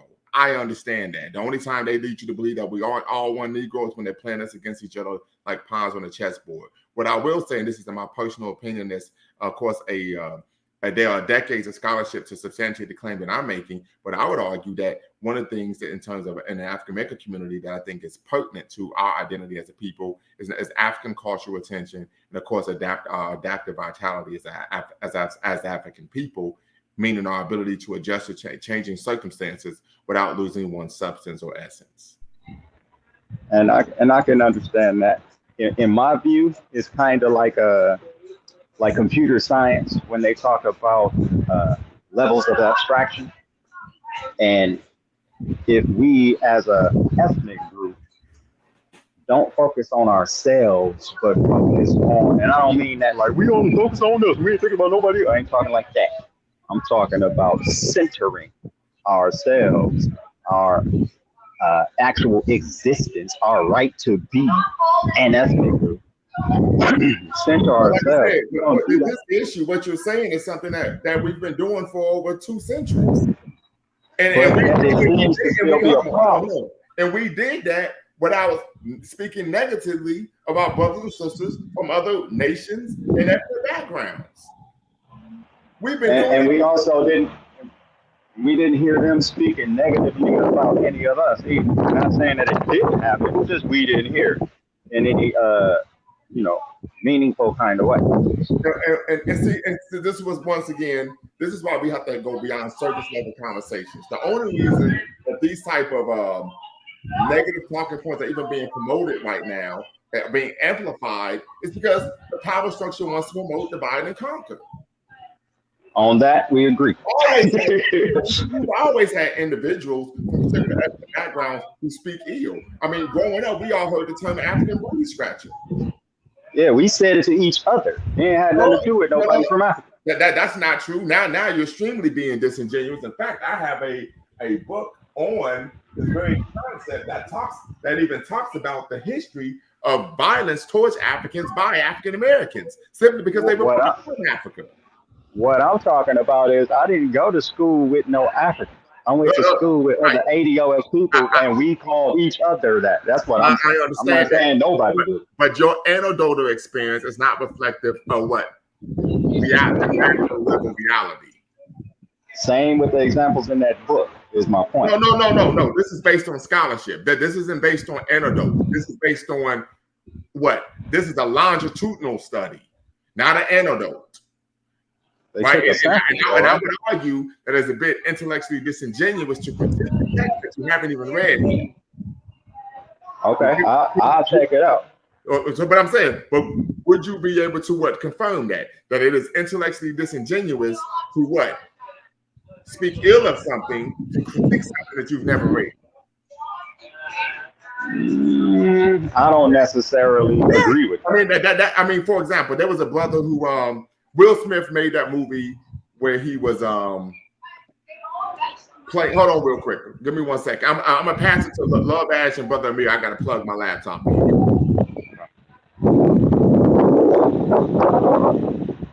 You can go, Amir.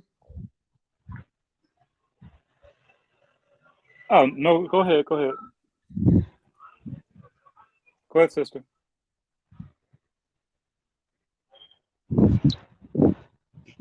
I'll go if ain't nobody going. Okay. All right. Well, to the last point, the only reason why I was saying I don't necessarily agree with that is when you do certain research, let's say like in the Library of Congress.gov or something, you got some pro-Confederate person from the 1820s or something talking about the reason why we need slavery. I ain't got to read that to discredit that. So that's why I was saying what I understand that, but that's because you know that the argument that he was making is wrong-headed on its face, right? Right. But as I stated before, it's just like when we hear certain members of the FBA community damn near quoting in ADOS, damn near quoting Jay-Z lines, such as "We don't run, we stand and fight. We've been fighting all our life."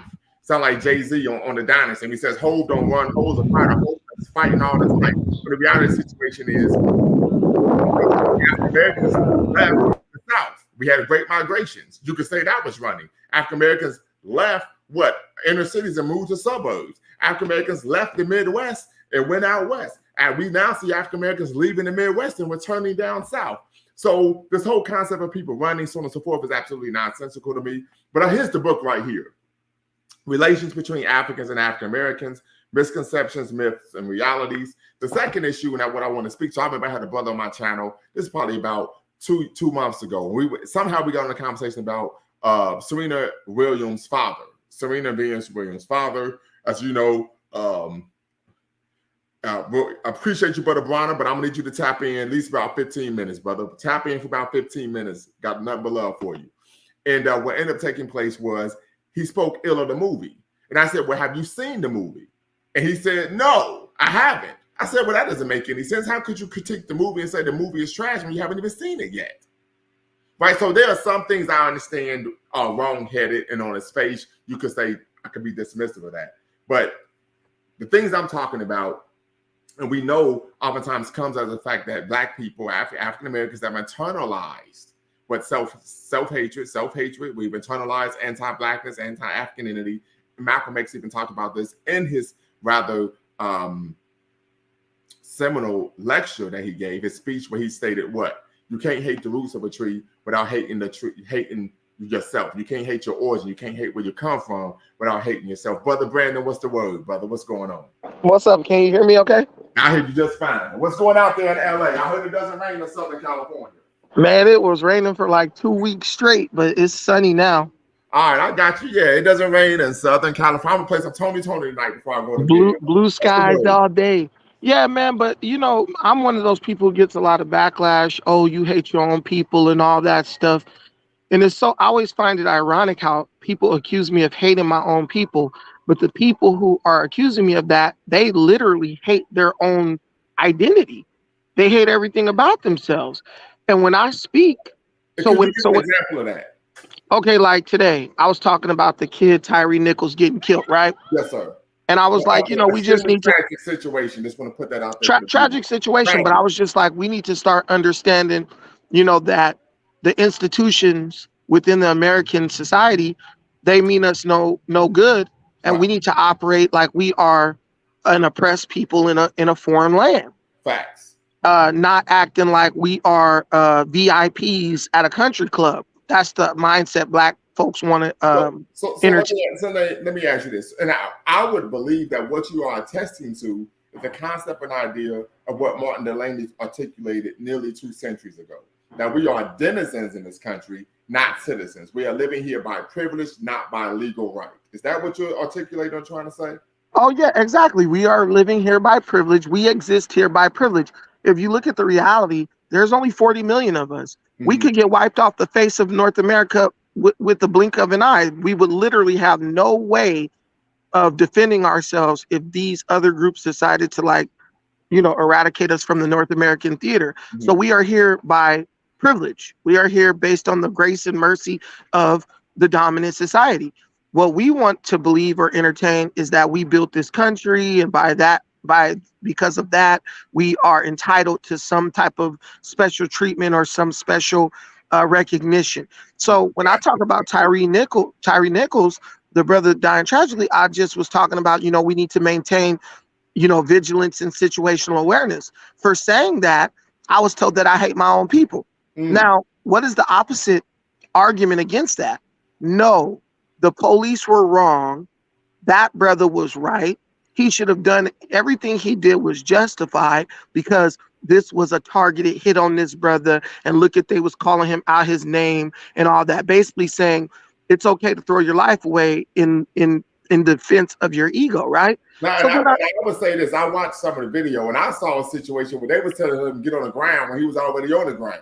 Well, but what I'm saying is, I mean, we could have a conversation about that too. But what I'm saying is the fact that people are saying, "Oh, look, he was justified with what he was doing." He, you know, because my thing is just, hey, they got guns on you, just comply with them, do everything they tell you to do, you know. Yeah. And so they're like, "Nah, you're a coward. You're this, you're that."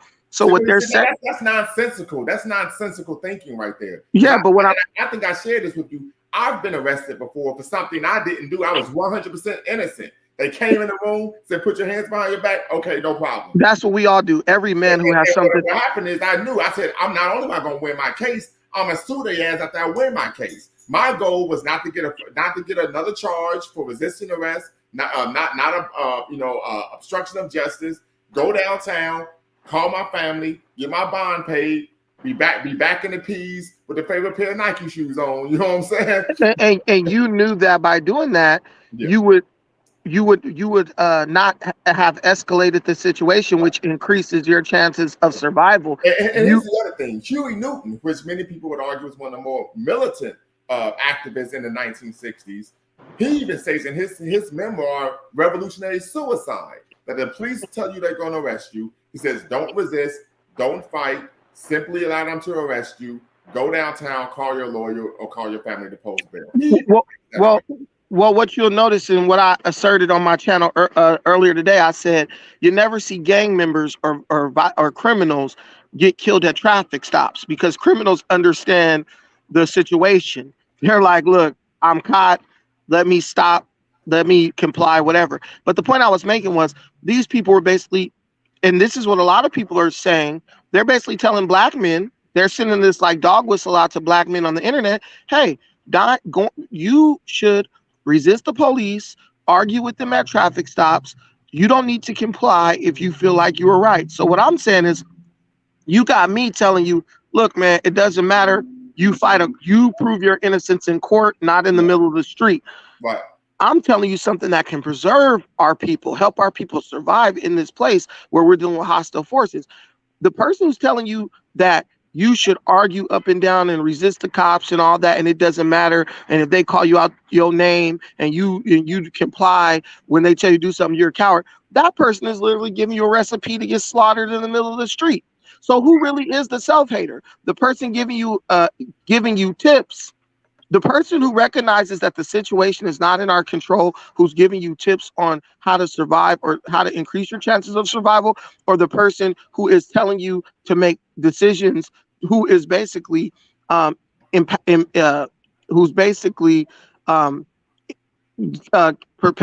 trying to encourage you to do things that have a greater chance of costing you your life. That person is operating in a subconscious form of self-hate, because if you get slaughtered, they want you to get slaughtered so they can feel exonerated in their unhealthy, unbalanced perspective of the situation that we're in. And the reality is, all they'll do is use your death as a way to get views and likes and earn money on social media. And that's ultimately what their goal is. Let me encourage these dudes to keep arguing with the police. Let me encourage these dudes to make the bad decisions, because let's be real, the so-called new black media, they are benefiting monetarily off of black trauma and black tragedy. I mean, we've heard of the concept in terms of trauma bonding, right? We're now seeing that there are some who are arguing that what we are seeing, particularly this new black media and some so-called, I'll call pseudo activists, this concept of atrocity bonding. Have you heard of that, atrocity bonding, where we're finding trying to bootstrap one atrocity to another? Professor Lumumba, what we have to understand is that we are dealing with something that is unprecedented in our society as black people. We now have an entity among us that operates among us that literally benefits in a monetary way off of our destruction. We've never had that before. So we kind of have. We can look at the crack cocaine, right? We could look at some of the agents in the 70s where, they were given lucrative businesses, hundreds of thousands of dollars to sell our people out. But this is different, because crack cocaine, you knew it was bad. Okay. New black media, it comes off as good. It's marketed in a way. It's marketed in a way to where they're saying we're fighting for you. We're working for you. We're here serving you. Well, I would say black targeted media, because a lot of these companies aren't owned by black people, so we can say black targeted media. Exactly, black target. But the whole thing is, they're saying, hey, no, we're here fighting for you. We're bringing this to you for your benefit. A drug dealer don't say that. He say, do you want to buy or you don't? And if you don't, get the hell out of my face or I'm gonna kill you, or just go on about your business. And if you want to buy, here goes something, where's my money? So you know that the drug dealer, even the way he interacted with you in your community, he was adversarial to you. He was hostile towards you, because he was doing something and he was paranoid. He didn't want to get caught. But this so-called new black media and this black targeted media, and I'm talking about people on YouTube as well, these people, these people come off as if they mean you well, but in reality, they benefit off of your destruction. And I think something you stated that is rather a great insight is this concept of self-hatred, because one of the things we find with individuals who have a severe disdain for their person, they engage in racially disempowering, self-defeating, self-destructive, at-risk behavior, right? So when you find someone promoting that behavior or even encouraging that behavior, and them, of course, engaging in it themselves, that when you love yourself, you want to do things that are going to be beneficial to your person, not harmful to your person. Hey, it's just like Les Brown said. He said we are living in a world that, the coming world is going to be. He calls it the 3 C's, and I don't remember the third C, but I remember 2 of the C's. One was unprecedented complexity, unprecedented competition, and unprecedented something else. But the world is getting more complicated and more tricky. And we're not going to be able to approach the world as a people like we used to, where it was like we can just use our talent and our athleticism as a vehicle to get by, like we did in the 70s, 80s, 90s, early 2000s, right? Now you're going to have some intellect, some intelligence. You're not going to be able to just say, hey, I play football really well. I can't read, but I know I'm athletically a specimen or superior to all these other people. So I run fast, give me the ball and get out of my way. Now you got a person of another race who, though they may not be as athletically gifted, they can use their intellect to outplay you. Look at people like Steph Curry. Steph Curry is not the most athletic person on the court, but he can shoot threes from 37 feet, lights out all night. So guess what? That guy has eliminated he has reduced the need for somebody like back in the day, like a Magic Johnson or something, who was really good in the paint and good at assisting. Well, guess what? This guy's going to give us 35 a night. He's not going to be as injured because he's not relying on athleticism as heavily. And we can build around this person. For all intents and purposes, the talents that we used to place so much value on, they are pretty much being made obsolete, just based on the direction the world is headed in, So we have to adjust to that. And we're not going to be able to do that if we don't acknowledge first and foremost that we have a entity among us that literally benefits from misleading us, misguiding us, and benefits from making us from pretty much dulling our senses to, impending trauma and danger. So let me ask you this: are you willing to call any of these individuals out by name? That's all I do on YouTube. Guys like Phil Scott, guys like Tariq Nasheed, people like. Wait, just go one at a time. You mentioned Phil Scott. I'm familiar with Brother Phil Scott out of Houston. Shout out to Harris County, Texas. He has the Africa Diaspora News channel, the Phil Scott Show. Why do you say Brother Phil Scott? Because Phil Scott is not someone who has integrity. He's supposed to be. See, when you are a journalist and you are, providing people with news, that's information. When you do that, real quick, I'm making the assumption that he hasn't gone to J school. No, he hasn't gone to J school, but pretty much a journalist is not defined as someone who has went to school for journalism.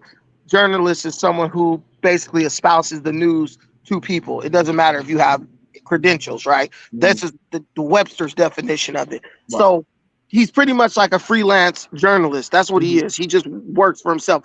But the point is, he has positioned himself in a way to where millions of African people look at him as a reliable source of information. Yes, I would agree with that. Yes. Now, when you see this person allowing their mind and their media, their offering, to be decided not by them, but by grifters and con artists like Tariq Nasheed, where you see them adopting the narrative of these people. I did notice that. I was on matter of fact, I think the first time I was on Brother Dinah's show, he was on Brother Dinah's show, and he was using some of the talking points, and I debunked them. Like, some of the things you're saying are absolutely nonsensical. And I did kind of look like, well, man, I mean, you have a show called African Diaspora, but now you're speaking ill of the African diaspora. It didn't make much sense to me. Oh man, he speaks ill of the African diaspora whenever the algorithm tells him to. He begins to bash women. He's ruled by the algorithm and by these grifters that he looks at as, he idolizes. And once you do that, you, to me, are 10 times worse than a drug dealer or a gangbanger, because now you are betraying the trust of the Black community. And now there are going to be those who become discouraged, who say there's no honest outlet with integrity that services our people. Then you're going to have those who are just the willfully ignorant, who understand that you're doing something that is very bad and egregious and very dishonest and intellectually irresponsible, but they just want to be a part of something. They feel like they're a part of something and they don't want to leave this thing they're a part of. So pretty much they just accept it and they remain willfully ignorant so they don't have to be removed from what you could call the collective, right? And then you have those like me who are going to speak out against you, but because of the status that you've gained, that you've secured for yourself, you are now insulated from legitimate criticism, and the people who come against you are going to be looked at as enemies of the community. So it really and some of it is a bit cultish, right? Because you can make claims, you can highlight and show, hey, this person is being disingenuous. They're saying one thing but doing another, and it tends not to matter. So I think that is a bit problematic. As you know, I've had some individuals on my show who are of FBA, the FBA mantra, and I was pointing out like that, hey, you know, you're making a number of claims that are just historically inaccurate or just on wrong-headed, on their face, false. And even Brother Todd, who was of ADOS mindset, even admitted, yeah, I've seen a lot of, you know, parroting and signifying and of course emulating of white nationalism amongst individuals who are of that ilk. But you also mentioned Tariq Nasheed, and I wanted you to give you space to speak on. I mean, you know, Tariq Nasheed is just a classic grifter, someone who's been allowed into the Black community, into the quote unquote conscious spaces with no vetting, and just takes advantage. He's like a person who feeds off of a rotting carcass, right? Like a vulture. He just flies in whenever he has the opportunity to make money, makes up a bunch of lies, takes people's money, never delivers what he promises, and then walks away with impunity. No one holding him accountable. And then when he decides to do it again, he just comes on in and he does it again. And the thing the situation here is because Black people, we've been trained and programmed in a way to where we look at criticism as a form of hatred or self-hate, right? Absolutely. Even if the criticism is legitimate, there's an old saying by I think it's Albert Einstein. It's what's his name? I think it's Sir Norman Vincent Peale. He says that some people would rather be ruined by praise than saved by criticism, right? They'd rather be ruined by praise than saved by criticism. And that is an accurate description of the African American community. We believe that if someone criticizes us, no matter how righteous or well-meaning they are, that is them hating on us. They are jealous of us, even when someone just tells us to do the right thing. I had a situation recently with my sister. We went down to the courthouse to support her in a situation that she was involved in. And, you know, she kind of became belligerent and violent, you know, with her baby daddy. And when I told her, you need to calm down because it's impacting the way you are, you know, able to, it's impacting your ability to win this case. Mm-hmm. She became belligerent with me. So the criticism was well-meaning and it was something that would help her, but our people just can't take a lot of our people just can't take criticism in any form from anybody. And where do you think that comes from? And it's family, if you're watching, we're going to tie this back into why Pan-African History Month matters. But where do you think that inability to take constructive criticism comes from? Because I have my thoughts of where that comes from, but I would love to hear what you have to say. I mean, there's many things that are the cause of that. I think one of the things is just a lack of a nuclear family structure within our community, because who's the person who's going to criticize you most? Your daddy. Your dad is going to criticize you way before your mama do. All the time. You know what I'm saying? I was just on my daughter the other day. Because I'm actually going to do a show. I got to look this back up, but I had watched the episode of Shark Tank where there was a brother. He was a basketball player at like Dartmouth, but he was working on creating his own app. And right before he went in there, his mother, you know, unfortunately, most Black mothers coddle their sons, right? They raise their daughters, but coddle their sons. And she's kissing him on the forehead, and the boy like 6'4". Oh, you're just so smart. You're just so smart. You're gonna do so well. He goes in there. They said, "Listen, young man, we like your idea, but we don't think you are as far along in developing your technology to have investors come in." This dude breaks down and starts crying like a 4-year-old on national television. Right, just no confidence. Yeah, and I said this shows the lack of a backbone, the lack of an ability to accept constructive criticism. And there was a situation, there was an older Black man who went on the show They said, hey, we like your concept and idea. We think you're a great salesman, but no, thank you. Hey, thanks for the time. You know, he was able to handle that no problem. So we see many people argue, well, black men aren't what they used to be. Well, we have to look at who's raising them. Well, I'll tie back into the Black History Month. The reason why Pan-African, Black History Month, Black Pan-African History Month is so important is because when you look at Black history is something that is primarily made up of people who always were, the odds were against them. They were always criticized. They were always told what they could not do. And so they pretty much were able to thrive in the face of adversity. Yeah. Now, we're so coddled as a group of people. As soon as we get a little bit of pushback or resistance, we fold like origami, right? We fall apart like Georgia in the first half. You know what I'm saying? I tell people all the time, do you really think your life, you have it worse than a guy who couldn't even go outside at night, couldn't even go to a certain part of town after a certain time? You can go work a security job at 3 a.m. walking around downtown LA and never worry about the cops stopping you and beating you up. You have black people back in the day, they go out past 10 o'clock at night, they're gonna get lynched. You telling me that you have a worse situation than that person? That person was dealing with adversity. My thoughts are, I think part of what's taking place is that the battleship turned into a cruise ship. And we know Dr. Amos Wilson talked about this. Right? Literally. And what took place was many of us, unfortunately, believed that first-class ship, they equated the ability to spend their money in white businesses was what? Congruent and tantamount to being what first-class citizenship. Wait. Hey, Lumumba, you know I always say that. I mean, literally, the battleship became a cruise ship. Yeah, so extremely problematic, but these are some of the issues that we're finding. You talked about, is there anyone else that you think is out here in these YouTube streets engaging in misinformation? And we know, as Malcolm X stated, if you're on the wrong road, there's no way you can get to the right destination. Listen, there's so many people. I think when you look at things like YouTube and other forms of social media, I mean, literally, that's almost like the easiest way to make a good living off of social media. Got you. Sorry, my phone started acting, but yeah, so that's kind of like the way to make money these days. So people they're just like, okay, that's a part of it, we're just going to.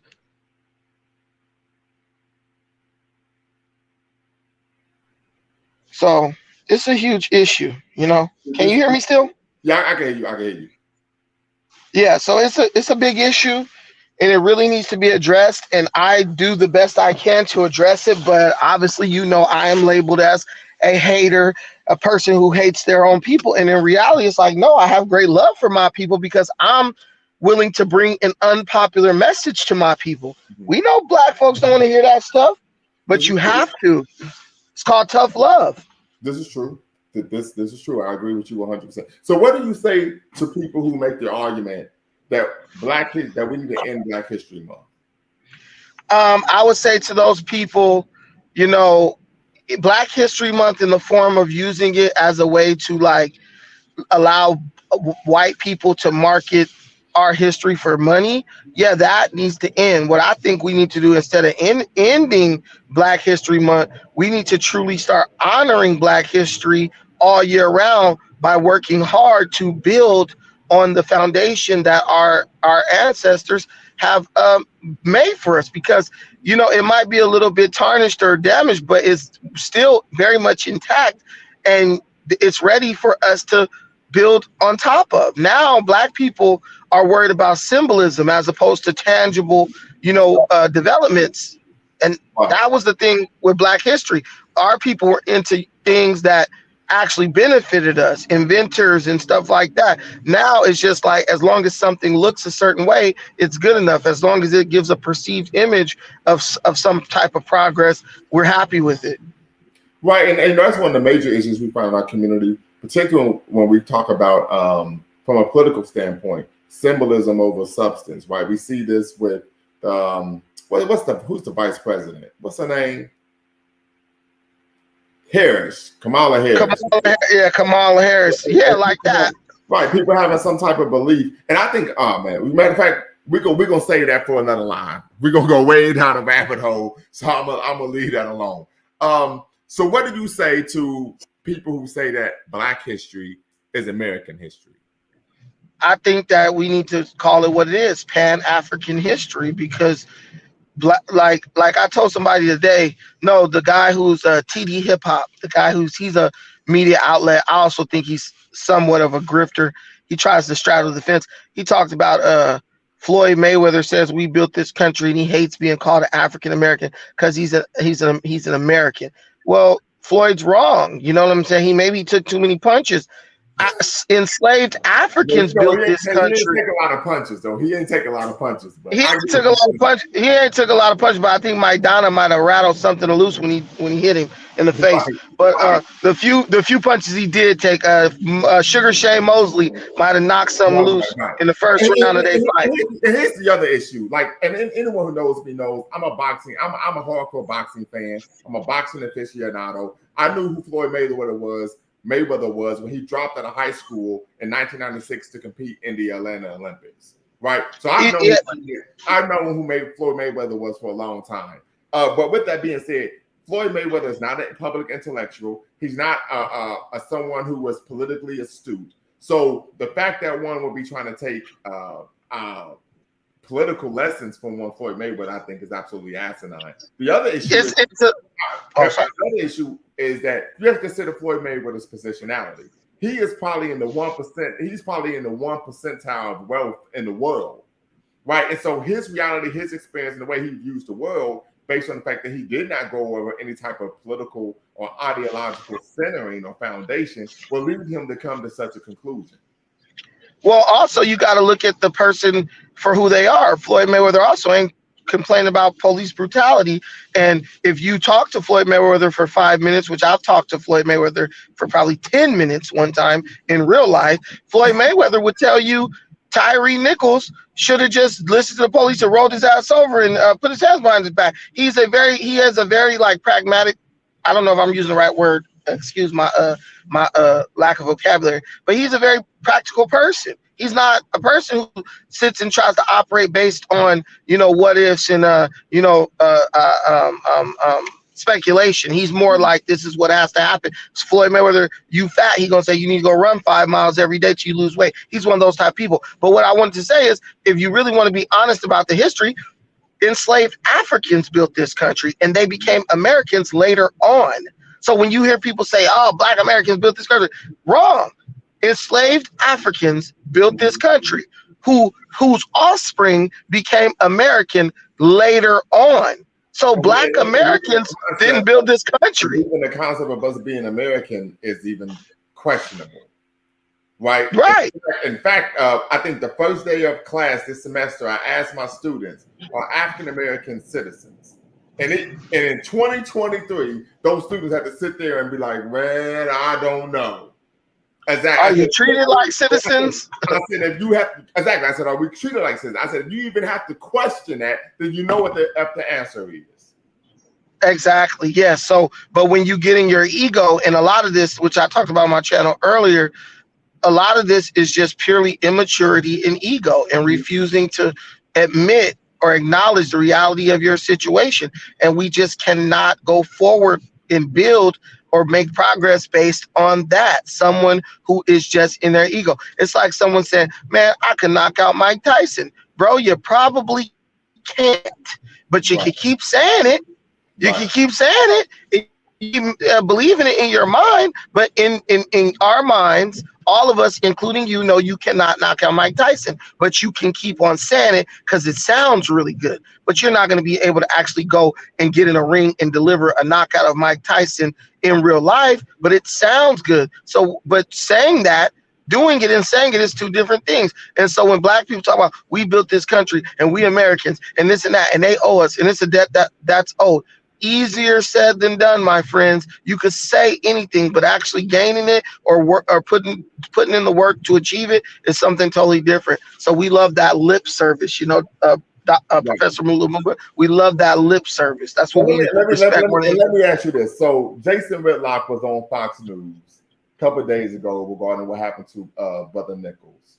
And he made some rather provocative comments that many people felt, excuse me, you know, it's almost 11 here on the East Coast. Many people felt were inappropriate for the time. And what he stated was that when he watched the video of Brother Nichols being beaten, it looked to him it looked as gang violence to him.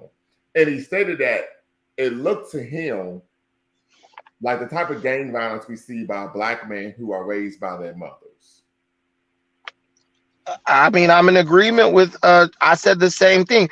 Black people, we realize, but we forget that the police are a gang for all intents and purposes. Very true.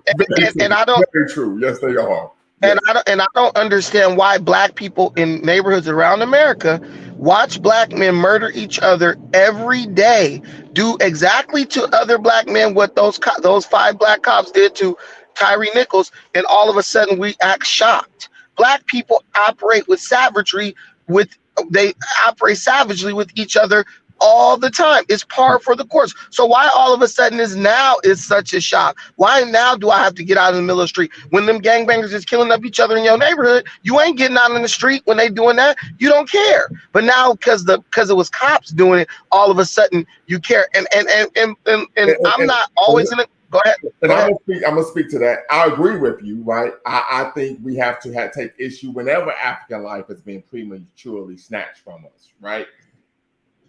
However, I do think it is a bit nuanced, right? And I'm gonna tell you why. It's one, like I said, I find it a problem anytime African life is being taken prematurely. But it is the difference when you are paying for a service, right? And you're getting the very opposite of the service that you're paying for with your taxes. For example, if some person was going around the neighborhood committing arsons, I would take issue with that. I would take umbrage with that for a multitude of reasons. But I would even be even more apoplectic if the firefighters, the firemen, who I'm paying with my taxes, who are going around setting fires. What they're doing, their behavior is actually antithetical to the actual job. I would become apoplectic.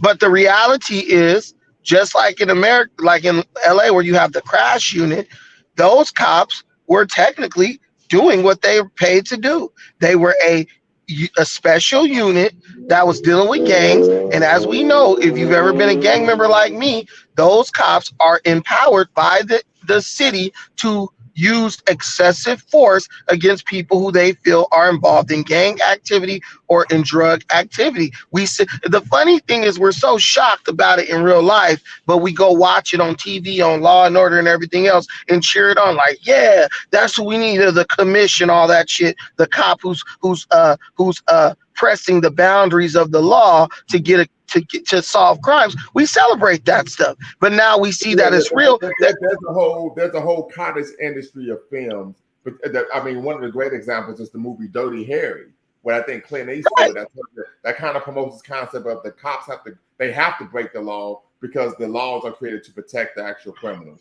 which of course I disagree with, and I believe is wrong head on the face. Exactly. The thing is called, the unit was called the Scorpion Squad. And so I really could not stand. I got sick to tap in. Go ahead. I got sick to my stomach when I saw the chief of police for Memphis get up there and act like she had no knowledge of the tactics that the brutal tactics that these people why are you lying? Right? Like, why are you lying? She emboldened those people to do that stuff. She probably was patting those dudes on the back for their behavior because it probably was yielding results. Those men would have never operated that way unless the chief of police co-signed their behavior. It's just like out here. And see, this is why I had my live a couple of days ago where I said, is this a systemic issue or thugs in the field? Because what happens, and I know this from being a veteran, being in the military, when something like this happens, I know this comes from the top down. But when what is negative publicity, they would act like whoever was responsible, they were just thugs in the field. And this is a representative of how we actually train our soldiers to act. No. And that's why they are an elite unit. Okay, if you didn't train, if you did not empower them to do that, why couldn't just regular police officers go deal with those types of incidents and crimes? Because you have made them a special crack unit, just like the SS, the Gestapo, or the KGB. You made them a special crack unit who has been empowered to use more than the normal amounts of force on people because of the unique situation that the unique people they're dealing with. Real quick, Brother Todd states this is kind of how I feel about Pan-Africanism and liberation of the continent. It sounds great, but so Brother Todd, we're gonna need you to tap back in so you can have a conversation once again with, of course, the 3 Pan-Africanists on the panel, and hopefully we can get Brother Shabazz to tap in. Brother Shabazz also states 2 people choosing a gang band against each other versus police picking on someone. There's no comparison. And I would argue we're talking about black on black fratricide as opposed to state sanctioned violence. So I think that Brother Shabazz is sorry, black people just need to take responsibility for their community more than just when something bad happens. So when people talk about, oh, this person was picking on this person or the police picked on this person, well, you're responsible. That's your fault. Whoever made that comment, that's your fault, because you're not involved with your community enough to where you can make sure that stuff happen. I love the way black people play the victim when stuff like this happens, when we are the ones who say, look, man, I don't got time to participate in what's going on in my community because I got to go to work, or I got to do this, or I got to do that, or I just don't give a damn until something bad happens. Don't try to put it on. And what you're speaking to, and I spoke about, I was actually, this is with my hometown. I was at the local paper. They had this press conference on what can we do to help black boys, to save black boys or whatever. I was on a panel, and I talked about one of the major issues that we have in our community by and large is this concept known as crisis-oriented. We have a crisis-oriented leadership model. And what do I mean by that? What I mean by that is when we wait till something bad happens, and Brother Amir, you're going to tap in on this part, then we all get dressed in our Sunday best, and we go strutting down the street, right, in our zoot suits, and then we're able to give these grand, eloquent soliloquies on how anti-black racism affects us in all areas of human activity, and it's omnipresent, and omnipresent, it's ubiquitous, and it transforms over time from this, that, and the third to a big body beings rolling on dubs. And then we go home and we do nothing, but no one focuses on what. And I've done this. I think Brother Amir may have known some of the work I was doing when I was living in Dayton, creating initiatives to help and not only empower our people, but help our people become competent, gain the skills and the competency to have a competitive event, to gain a competitive advantage in a global economy. And we also allow, and I want to let the other brother talk too, and we also allow people to radicalize our people via the internet in a way that makes them feel like they can challenge the authorities in different situations where they really have no power. We don't understand the way this country works. You prove like Tyree Nichols, I don't think the brother was wrong. I don't think the brother was wrong. I don't think the cops were right. They were 100% wrong. I even think they should get the death penalty. But what I will say is, Brother Tyree did. I don't know, but if they did, I would say give them all the chair or whatever they're gonna get. But the Brother Tyree, he did not help his situation. I'm not saying he was wrong, because as the law states, he is innocent until proven guilty. What the brother did not do, he did not make the wise decisions that would have got him to the point where he could get his innocence proven. And if you watch my show from earlier, I'm telling you, Professor Lumumba, if that was California, Tyree would have been dead in the first 2 minutes of that altercation, because in California, they don't even repeat instructions. They give you, and I saw a situation in Cali where, Dr. Dre told Nas, don't let the palm trees fool you, right? But I saw a situation where a sister was, I think in Cali, you all have what we sometimes have here. You have highways where there's still traffic lights. Am I correct about that? Yes, in certain spots. Right. And so this sister is crossing the middle of the highway. She's on the median. The officer is calling out to her, but she has headphones on. So she doesn't hear him. This officer just went up to her and just started whooping her ass. Like what the fuck? Yeah, on the side of the freeway. Yeah. They're like, how are you helping her by punching her in the face? So yeah, that was a sheriff. He was on the side road beating the lady up. She was actually a mentally ill.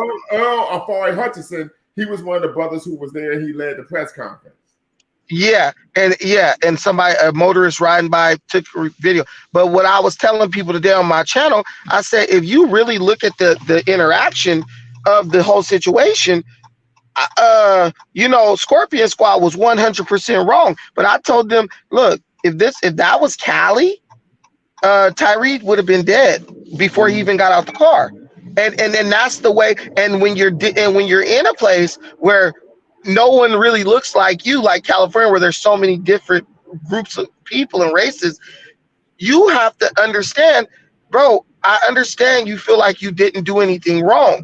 But at the end of the day, you have to understand the law and understand that this is not the setting where you're going to prove your innocence. Just listen to what they say, go along. And you said, Professor Lumumba, he was doing what they told. He wasn't really doing what they told him. Like, I broke that video down by the second. He was saying, yes, I'm going to do it, but he wasn't actually doing it. And when he was doing it, he was doing like what they say kind of, but he wasn't like roll over your belly. He's like on his side and stuff. But I also think dude was scared as hell. You know what I mean? And I'm going to tell you why. In my class, so I'm teaching 2 classes on African American history. One is antiquity to 1619 to 1865, and then 1865 to the present. And so in my second course, we're in a period right now where we're covering the idea of race relations. Shout out to Rayford Logan for coining the term in his seminal book. If you haven't read it, you need to. The Betrayal of the Negro, right? From Rutherford B. Hayes to Woodrow Wilson. And so I had the students watch the film Rosewood. And the way the brother was moving and acting, and I'm going to get to your question, Brother Todd, was representative of in the movie Rosewood when they killed the brother who was the blacksmith. Right? Yeah. And the way he was, that's how dude was acting. So I think part of his behavior was ruining the fact that that brother was actually terrified. He literally was afraid for his life. And as we know, when people are in that state of mind, appreciate you, brother KJ. Hope you can tap into the show and be part of the conversation. This is such part of what takes place, right? People begin to act irrationally due to fear. But Brother Todd has a question for you, Brandon. He says, do you think his situation is a symptom of white supremacy with the black cops? No, I think it was more about black ego than anything else. I think that there was one ego versus 5 egos, and it just went bad because the police, one thing you'll learn about police if you never interact with them, one thing they can't stand is when you challenge their authority. They get violent when you do that. And I don't think that the brother was just so terrified, because I listened to him talking and he sounded like he was trying to calm them down. Like, you guys are doing a lot right. And he sounded pretty coherent. But I'm saying, but the video is over an hour long, and there was some of the parts of the video where he was behaving. I get what I'm just talking about, the initial when they pulled him out of the car. Okay. He was kind of resisting. He was resisting them putting him in handcuffs and stuff. I mean, when they're telling you get on the ground a bunch of times, and you're like, all right, but you're still standing up. You are resisting just based on the color of the law. But what I think is there was some ego on his part. I think there was some ego on those cops' part. But what I do believe is that when he got up and ran, I believe that escalated the situation. And on my channel earlier today, I brought up the quote by Ernest Hemingway about the hunting of men. When you've hunted men, armed men, and you've succeeded, like you become like a different person. You're different, and that's why I say sit. Go ahead. So real quick, just want to shout out the super chat, KJ. Appreciate you. And then we got another question. And I hear what you're saying, but at the end of the day, I was a park ranger before, a federal park ranger. Irrespective of all those theories, listen, you're supposed to follow the letter of the law. And even when I was a park ranger, no matter what someone did, I didn't engage in that type of behavior. But part of it was me being a constant professional. It didn't matter if somebody was trying to undermine me. I wasn't going to jeopardize my livelihood because I had children to take care of. So I was able to think rationally, even when they were totally in the wrong. And when I say what I say, it's not for me to minimize or criminalize Tyree Nichols. He's innocent until proven guilty. And by the law, he is innocent because he was not proven guilty in a court by a jury of his peers, right? He wasn't found guilty, so he is innocent. But when I say what I say, this is for the people who are alive, you, the living people watching this channel. Let this be a lesson to you on how you need to engage. Don't let this be something that gets you so pissed off and angry that you can't wait to get pulled over by the cops so you can argue them up and down about your innocence, because they ain't gonna do you like they did Tyree Nichols, which is what we are actually seeing, which is what we saw with the Black Lives Matter stuff and the am I being detained or am I free to go stuff, where people are emboldened by stuff they see on the internet. And then that. Now I will say this, from a legal standpoint, you have a legal right to ask the officer, is this a custodial situation or am I free to go? And based you have on the law, in the state of Ohio, they have to act, they have to let you know at that point, or either that you are being detained or you're free to go. So, because I've done that. Well, let me. Of course you do. The time to ask that is not when they have guns on you and they're saying, I'm gonna blow your fucking head off. That's not the time to ask that. That's the time to just comply, that's what I'm saying about Tyree. He chose the absolute worst time to start asking, what did I do? But also, let's be aware. If we're gonna be aware of the law, let's be aware of it truly. By law, since 9/11, since 9/11, the police have had the right by law to detain you for up to 72 hours with no explanation. It's called a arrest no book. That actually happened to me. I was held in jail for 3 days. But I think that's with based on the state. No, it's based on the state. But in Ohio, they have 48 hours. Right. So they have laws on the books where they can take you, basically kidnap you and hold you for a certain amount of time until they don't have to give you any explanation. In California, produce the evidence that they have.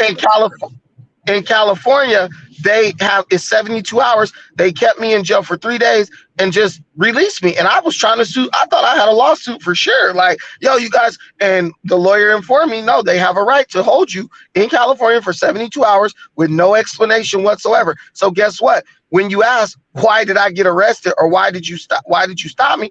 In reality, they could just say, because I just felt like arresting you today and I have a right to hold you. Well, now most cops don't do that, but they are also within their right. So if they were pulling Tyree out the car just to arrest him and take him to jail, just because we allowed them to do it, they have laws on the book that defend that. But also when Tyree is saying, what did I do? When he's asked them, what did I do? We have to understand too, when you're at the traffic stop, when you're asking, what did I do?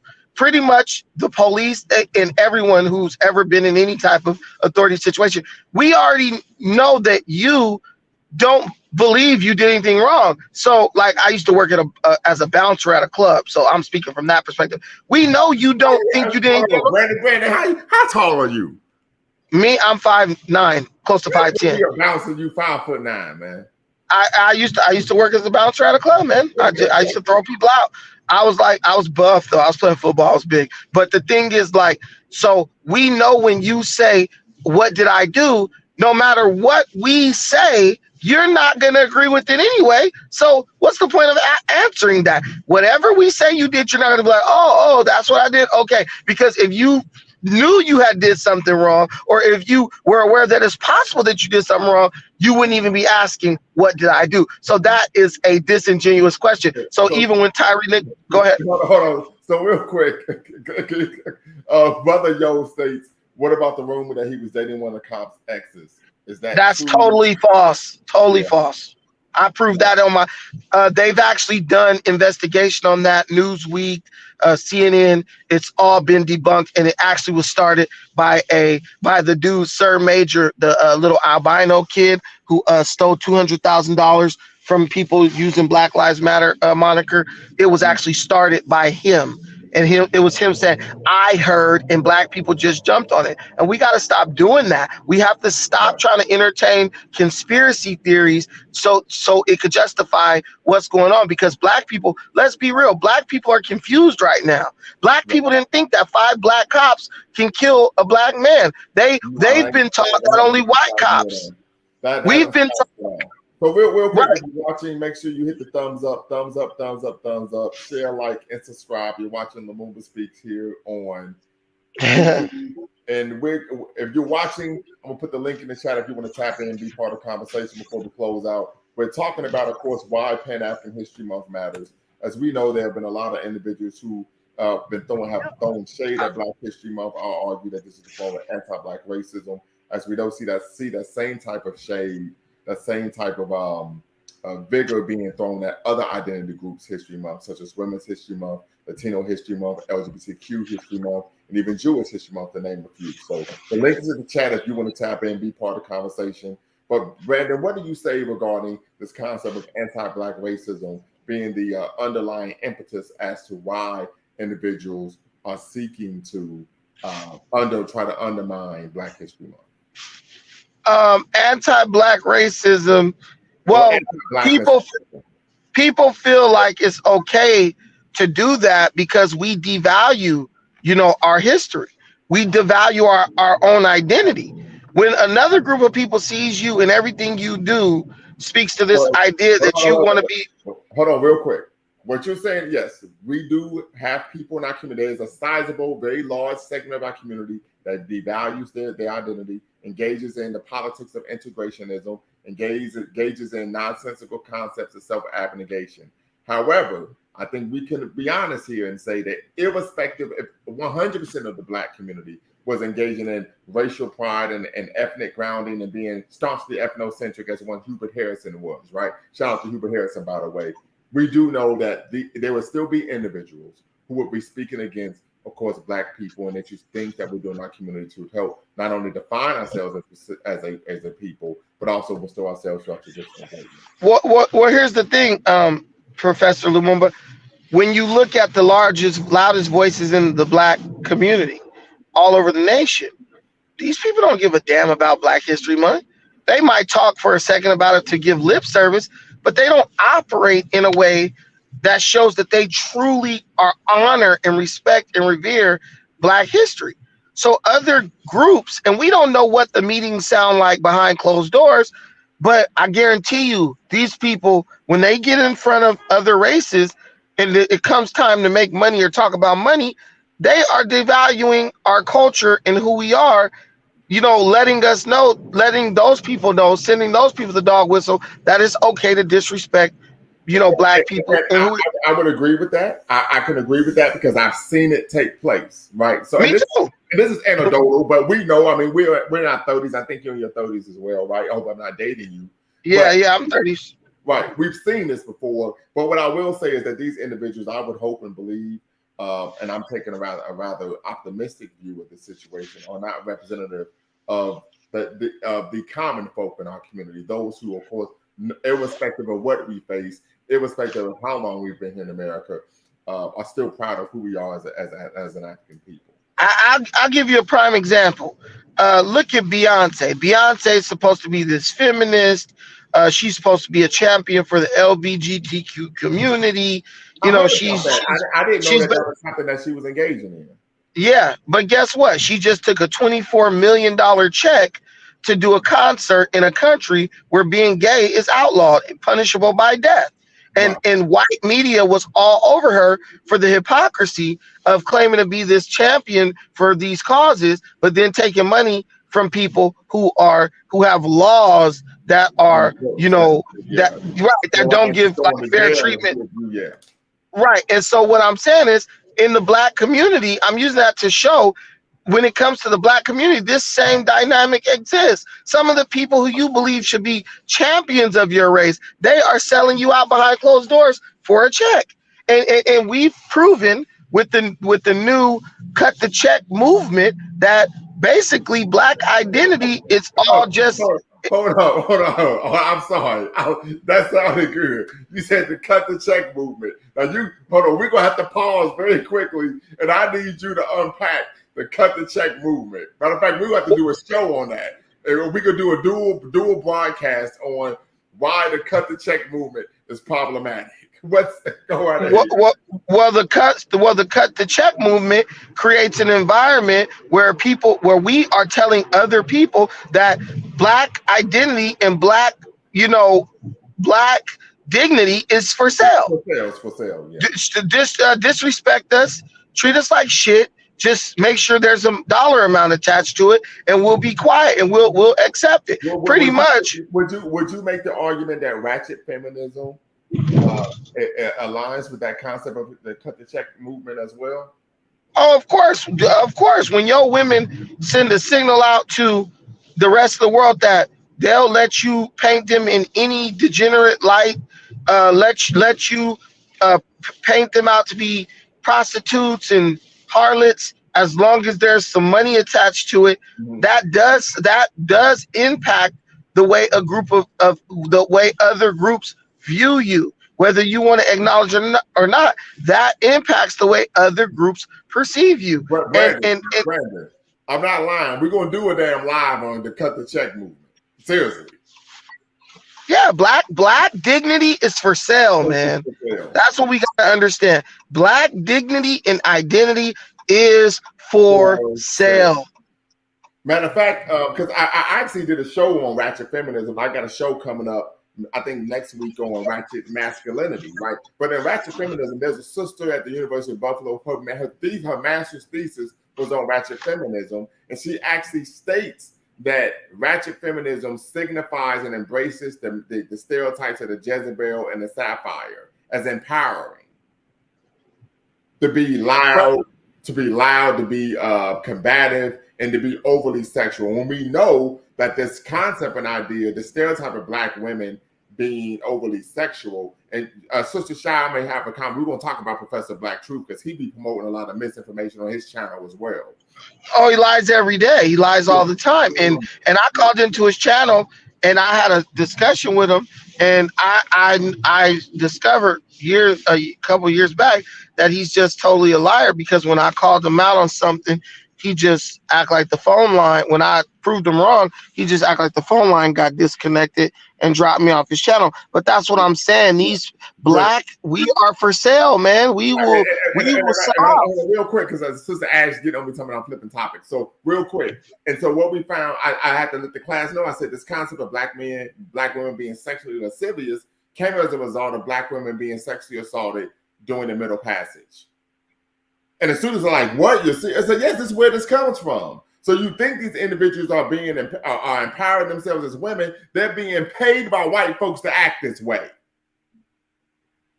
Just keep it a buck. They're being paid by white folks, hashtag cut the check movement, to act like a goddamn Jezebel. They're being This is called super culture going mainstream. Love Ash is talking about, I'm not following her. Is she saying that Tyree Nichols dating the cop's girlfriend or ex-wife is true and we don't know? That's already been proven to not be true. Like, it's been debunked by several media outlets. No, she wasn't talking about me or you. She was talking about somebody else in the chat. So she wasn't talking about that. She was telling somebody else that they were flipping topics in the chat. But I remember Professor Black Truth on his show. He was saying something about, well, the problem with Pan-Africanism is the fact that to be a Pan-Africanist, you have to, and actually practice Pan-Africanism, you have to live in Africa. So it's geographically based. And anyone who knows anything about Pan-Africanism knows that that's not true. Anyone who knows anything about the history of Pan-Africanism knows Pan-Africanism is started by Black people here in the diaspora. Right? It's literally called Pan-Africanism, which means global. I had a brother who came on my show. He was, of course, an FBA acolyte, a Trick Nasheed acolyte. And he made the same claim. And I said, brother, you aren't even reading up on Pan-Africanism. You're just going off what other people are saying, right? And I mentioned, I know where you got that from, Professor Black Truth. And I actually grabbed one of my books, the huge flex. I always had the library right behind me. And I said, there are actual accurate critiques of Pan-Africanism that you can make today. But to do that, you would have to actually do some reading, not just go off what people are saying.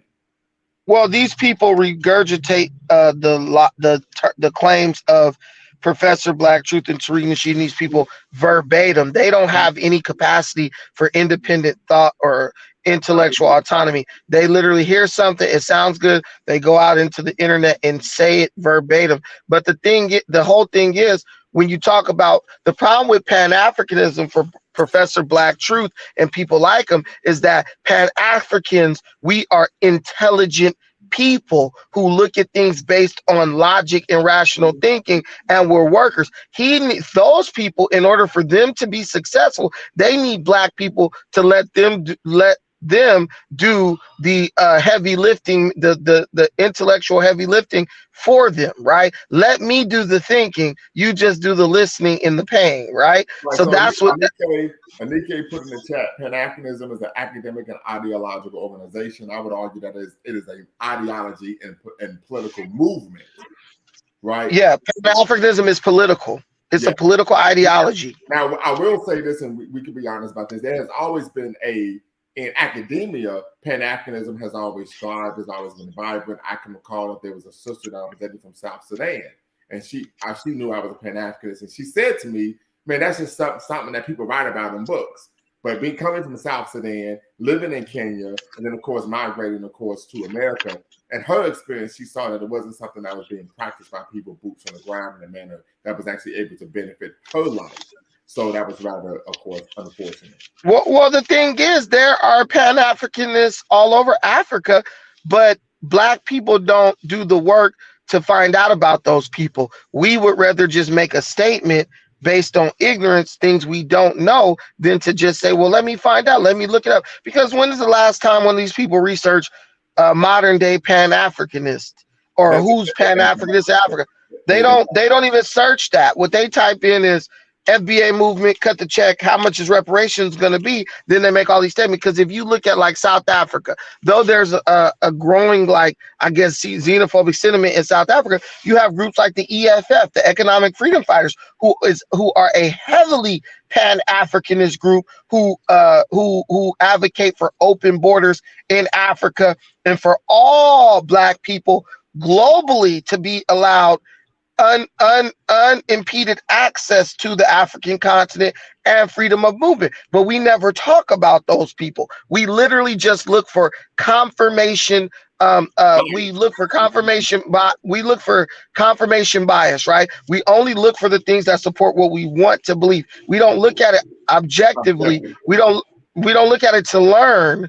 And we have cognitive bias too, where we know so little about something that we feel like we totally understand it, but we really just revealed that we just have very little understanding of it. I've been to Africa. One of the strongest Pan-Africanists I've ever met, my brother Lesego Muketsi, down in South Africa. I went down to his house. I went down to his compound. These people out here are strong Pan-Africanists in South Africa. They got strong Pan-Africanists. Hold on real quick, brother Brandon. So Todd says one of the major issues with at least the way Pan-Africanism is portrayed is that it is usually packaged as liberation, but usually it's just Black capitalism. Now, if you visit my site, my website, LumumbaSpeaks.com, my master's thesis was entitled, Is Pan-Africanism Dead? Examining the efficacy of Garveyism in the age of globalism, right? Now, what I argue is that one of the reasons Pan-Africanism has waned as the vanguard of black radical movements since the 1960s is due to a number of issues, in particular, the fact that it promised so much but delivered very little, and the fact that many of its most prominent activists and statesmen were, of course, assassinated, right? But I'm not familiar with Pan-Africanism being promoted as being representative of Black capitalism. So, Brother Todd, if you could tap back in, please do. And Brother Brandon and Brother Amir, you could speak to this comment as well. Yeah. Sorry. Yeah. Yeah. Hop in. Oh. So, you have a lot of Black people who believe that they are socialists, right? Mm-hmm. They don't really know what socialism is. They don't understand that socialism is something that they wouldn't even like if they were to live under. It's actually a failed it's a failed economic model, right? Where even capitalism in its original form is a failed economic model too. Mostly you want to live in a mixed economy, which is what America is, where there's certain aspects of socialism and certain aspects of capitalism at work. Pan-Africanism is a political ideology. One thing people don't want to understand, because they're more worried about hyper-emotionalism than actually progress, is that politics, you need money to institute any political ideology. And so Pan-Africanism, for it to work and compete in this world with other political ideologies, we're going to have capital. You're going to need that. So if you want to live in a money-free society and all that, you know, you're going to have to freeze yourself in a cryo chamber and wake up, you know, 200 years from now. But in the meantime, we got wars to fight, potentially. You're going to need money to do that, because armies have to be paid, whether they are militaristic armies or just intellectual armies. They have to be able to feed their family. Your movement is dead in the water if you can't feed your family, right? So these brothers talking this stuff, they're really just ideologues. They're not really serious about progress or, you know, global Black empowerment. They're just trying to regurgitate feel-good rhetoric based on failed economic models of the past. Okay, we're trying to make progress here. We're not trying to create a utopia. Facts on facts. And Brother Todd, I put the name of the book in the chat. Of course, it is Relations Between Africans and African Americans, Misconceptions, Myths, and Realities. So once again, you're watching Lumumba Speaks here on YouTube. Make sure you hit the thumbs up button. Thumbs up, thumbs up, thumbs up, like and subscribe and share. Once again, we're having a conversation. We've opened this up a bit where we started off, of course, acknowledging, of course, the late, great ancestor of ours, Dr. Carter G. Woodson, the father of Black History Month, of course, Pan-African History Month. And today is the first day of Pan-African History Month. But we've opened this up to where we're having some more rather intellectually robust conversations about a number of issues in the Black community. And, of course, Brother Brandon, we're gonna need to stay on when we log off. So when I end the broadcast, I can get your number so we can connect and do that that dual cast on cut the check movement. It's Black culture and identity for sale. But last but not least, we see an issue here, and I think you brought up a good point of individuals being ideologues. I'm gonna go back and speak on the late great Dr. Amos Wilson. You know, we were always taught by, who's the sister who led the Mississippi Freedom Democratic Party? What was her name? Fannie Lou Hamer. She taught us never forget where you come from and always praise the bridges that carried us over. And one of the things Dr. Amos Wilson taught us is that we have what we like to call, and I like to call in our community, pseudo-nationalists. These are individuals who can praise the pyramids of yesteryear, but they don't want to build any pyramids or institutions today. And so my thoughts are, what do you think of this concept and idea of individuals being pseudo-nationalists? Oh man, Amos Wilson is the standard bearer. Like I tell people, read Blueprint for Black Power. That's where you need to start at. You know, you can't even have these conversations in earnest, Professor Lumumba, unless you read that, because so many of the questions that we're fielding in these different spaces are answered in that book. And that's what Black people are, pseudo-nationalists, either pseudo-African nationalists or pseudo-American nationalists. And people, and I have one guy, Philip Lindsay, he's a lawyer, he always says, Brandon, you're a Black nationalist. I'm like, there's no need to be a Black nationalist anymore. We have Black nations. We don't need to build Black nations. We have them. We just need to help them get to a point where they can be autonomous and free of European influence, right? So that's what Dr. Amos Wilson is alluding to. You want to praise the work that was put in the past, but you're not willing to do any work in the present. So you're just a pseudo-nationalist. You don't really believe in the nation. You don't really believe in building it up. You just you just want to give lip service in an effort to look like you are something that you're not ultimately. And like I said earlier, Black people, we are drunk off of lip service. We are fools for lip service. As long as somebody's talking that talk, as long as somebody's sounding good, saying the right stuff, just like in church, guess what? They're good. We're all in. Why do you think Al Sharpton gave the eulogy at Todd Nichols' funeral? Because he knows how to talk. He knows what to say. And Black people, that's all we care about. We just want it to sound right. We want it to look a certain way. Don't matter if there's any substance to it. Right. Absolutely. So Brother Todd says, when you look at some of the self-proclaimed Pan-Africanists, what they do after critique and analysis, they use Black capitalism and building as a response. Can you give us an example, Brother Todd, of some of these self-proclaimed Pan-Africanists that you're speaking of? Well, what you need to ask him is, what is his strategy, so we can all follow him and adopt that. That's all you need to ask. Give us an alternative, because the last time I checked, my daughter can't eat freaking well wishes. Ain't no bread lines jumping off. Ain't no community cafeterias that serve free food. So just ask him. Yes. So just ask him, what would he have us do instead? Because that's what I do. Give me a better solution, a better strategy. Alternative, right? And here's one of the things that we need to have in our community are what strong Black institutions. And to build institutions, you need what resources, and one of those resources, of course, is liquid capital. And you know what, too? Nothing is stopping him from being the person who basically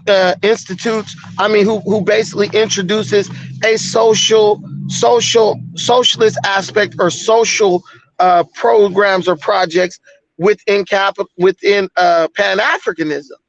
We are just talking about the economic side of this.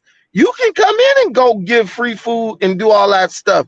But I'll tell you, if you look at the state of Africa and Black communities globally, shit, they got turkey drive every Thanksgiving and Christmas. Ain't fixed one thing in the Black community. They got food stamps, all these things. Show me where the availability of social programs has lifted the Black community out of its current state. It hasn't. It hasn't, brother. And if you're being honest with yourself, you'll see that that never was a solution. As a matter of fact, all it does is create a state of dependency that further cripples our people and our ability to make real progress and gain autonomy. You know, that's me just being honest with you. Facts. Facts. So, hey, the proof is in the pudding, man. I mean, guys, we getting older, man. I got gray in my beard now. I don't got time to entertain what ifs and fuzzy feelings and well wishes. Show me the work behind it. Show me what you building based on I need the proof of concept. I need to know that I need proof that what you're saying is working for you in real time. Matter of fact, what Malcolm would always say, and this is in particular when he would talk about Brown v. Board of Education, he would always tell people, it's a victory you can tell me about, but it's not one that you can show me. He says, so I have to make the assumption that either you've been duped or you're trying to dupe me. And I'm the same way. Listen, if you're telling me something, but you can't show it to me, you're trying to say rebuilding connections, I have to make the assumption that either you're a bullshit artist or you're trying to bullshit me. Hey, like the brother said, I could hear really good, but I could see even better. So I need you to show me what you're talking about. Absolutely. Absolutely. So listen, family, hey, I appreciate everyone tapping in. Had a great conversation. I know we kind of steered away from why Pan-African History Month matters.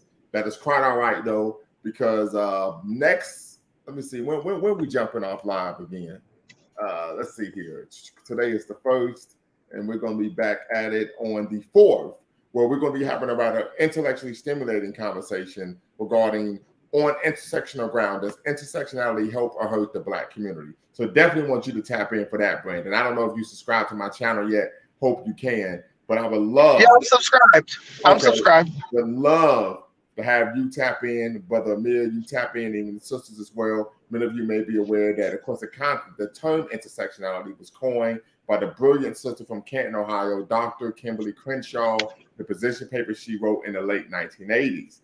And so definitely want everyone to tap in, and we're going to have a conversation about why I believe intersectionality hurts the Black community in terms of when we're talking about building Black solidarity and community building and fighting against anti-Black racism. But until next time, y'all know what to do. Make sure you hit the like, subscribe, and share. It's Bakari Lumumba Speaks, but always bet on Black. Peace. Thank you, my brother.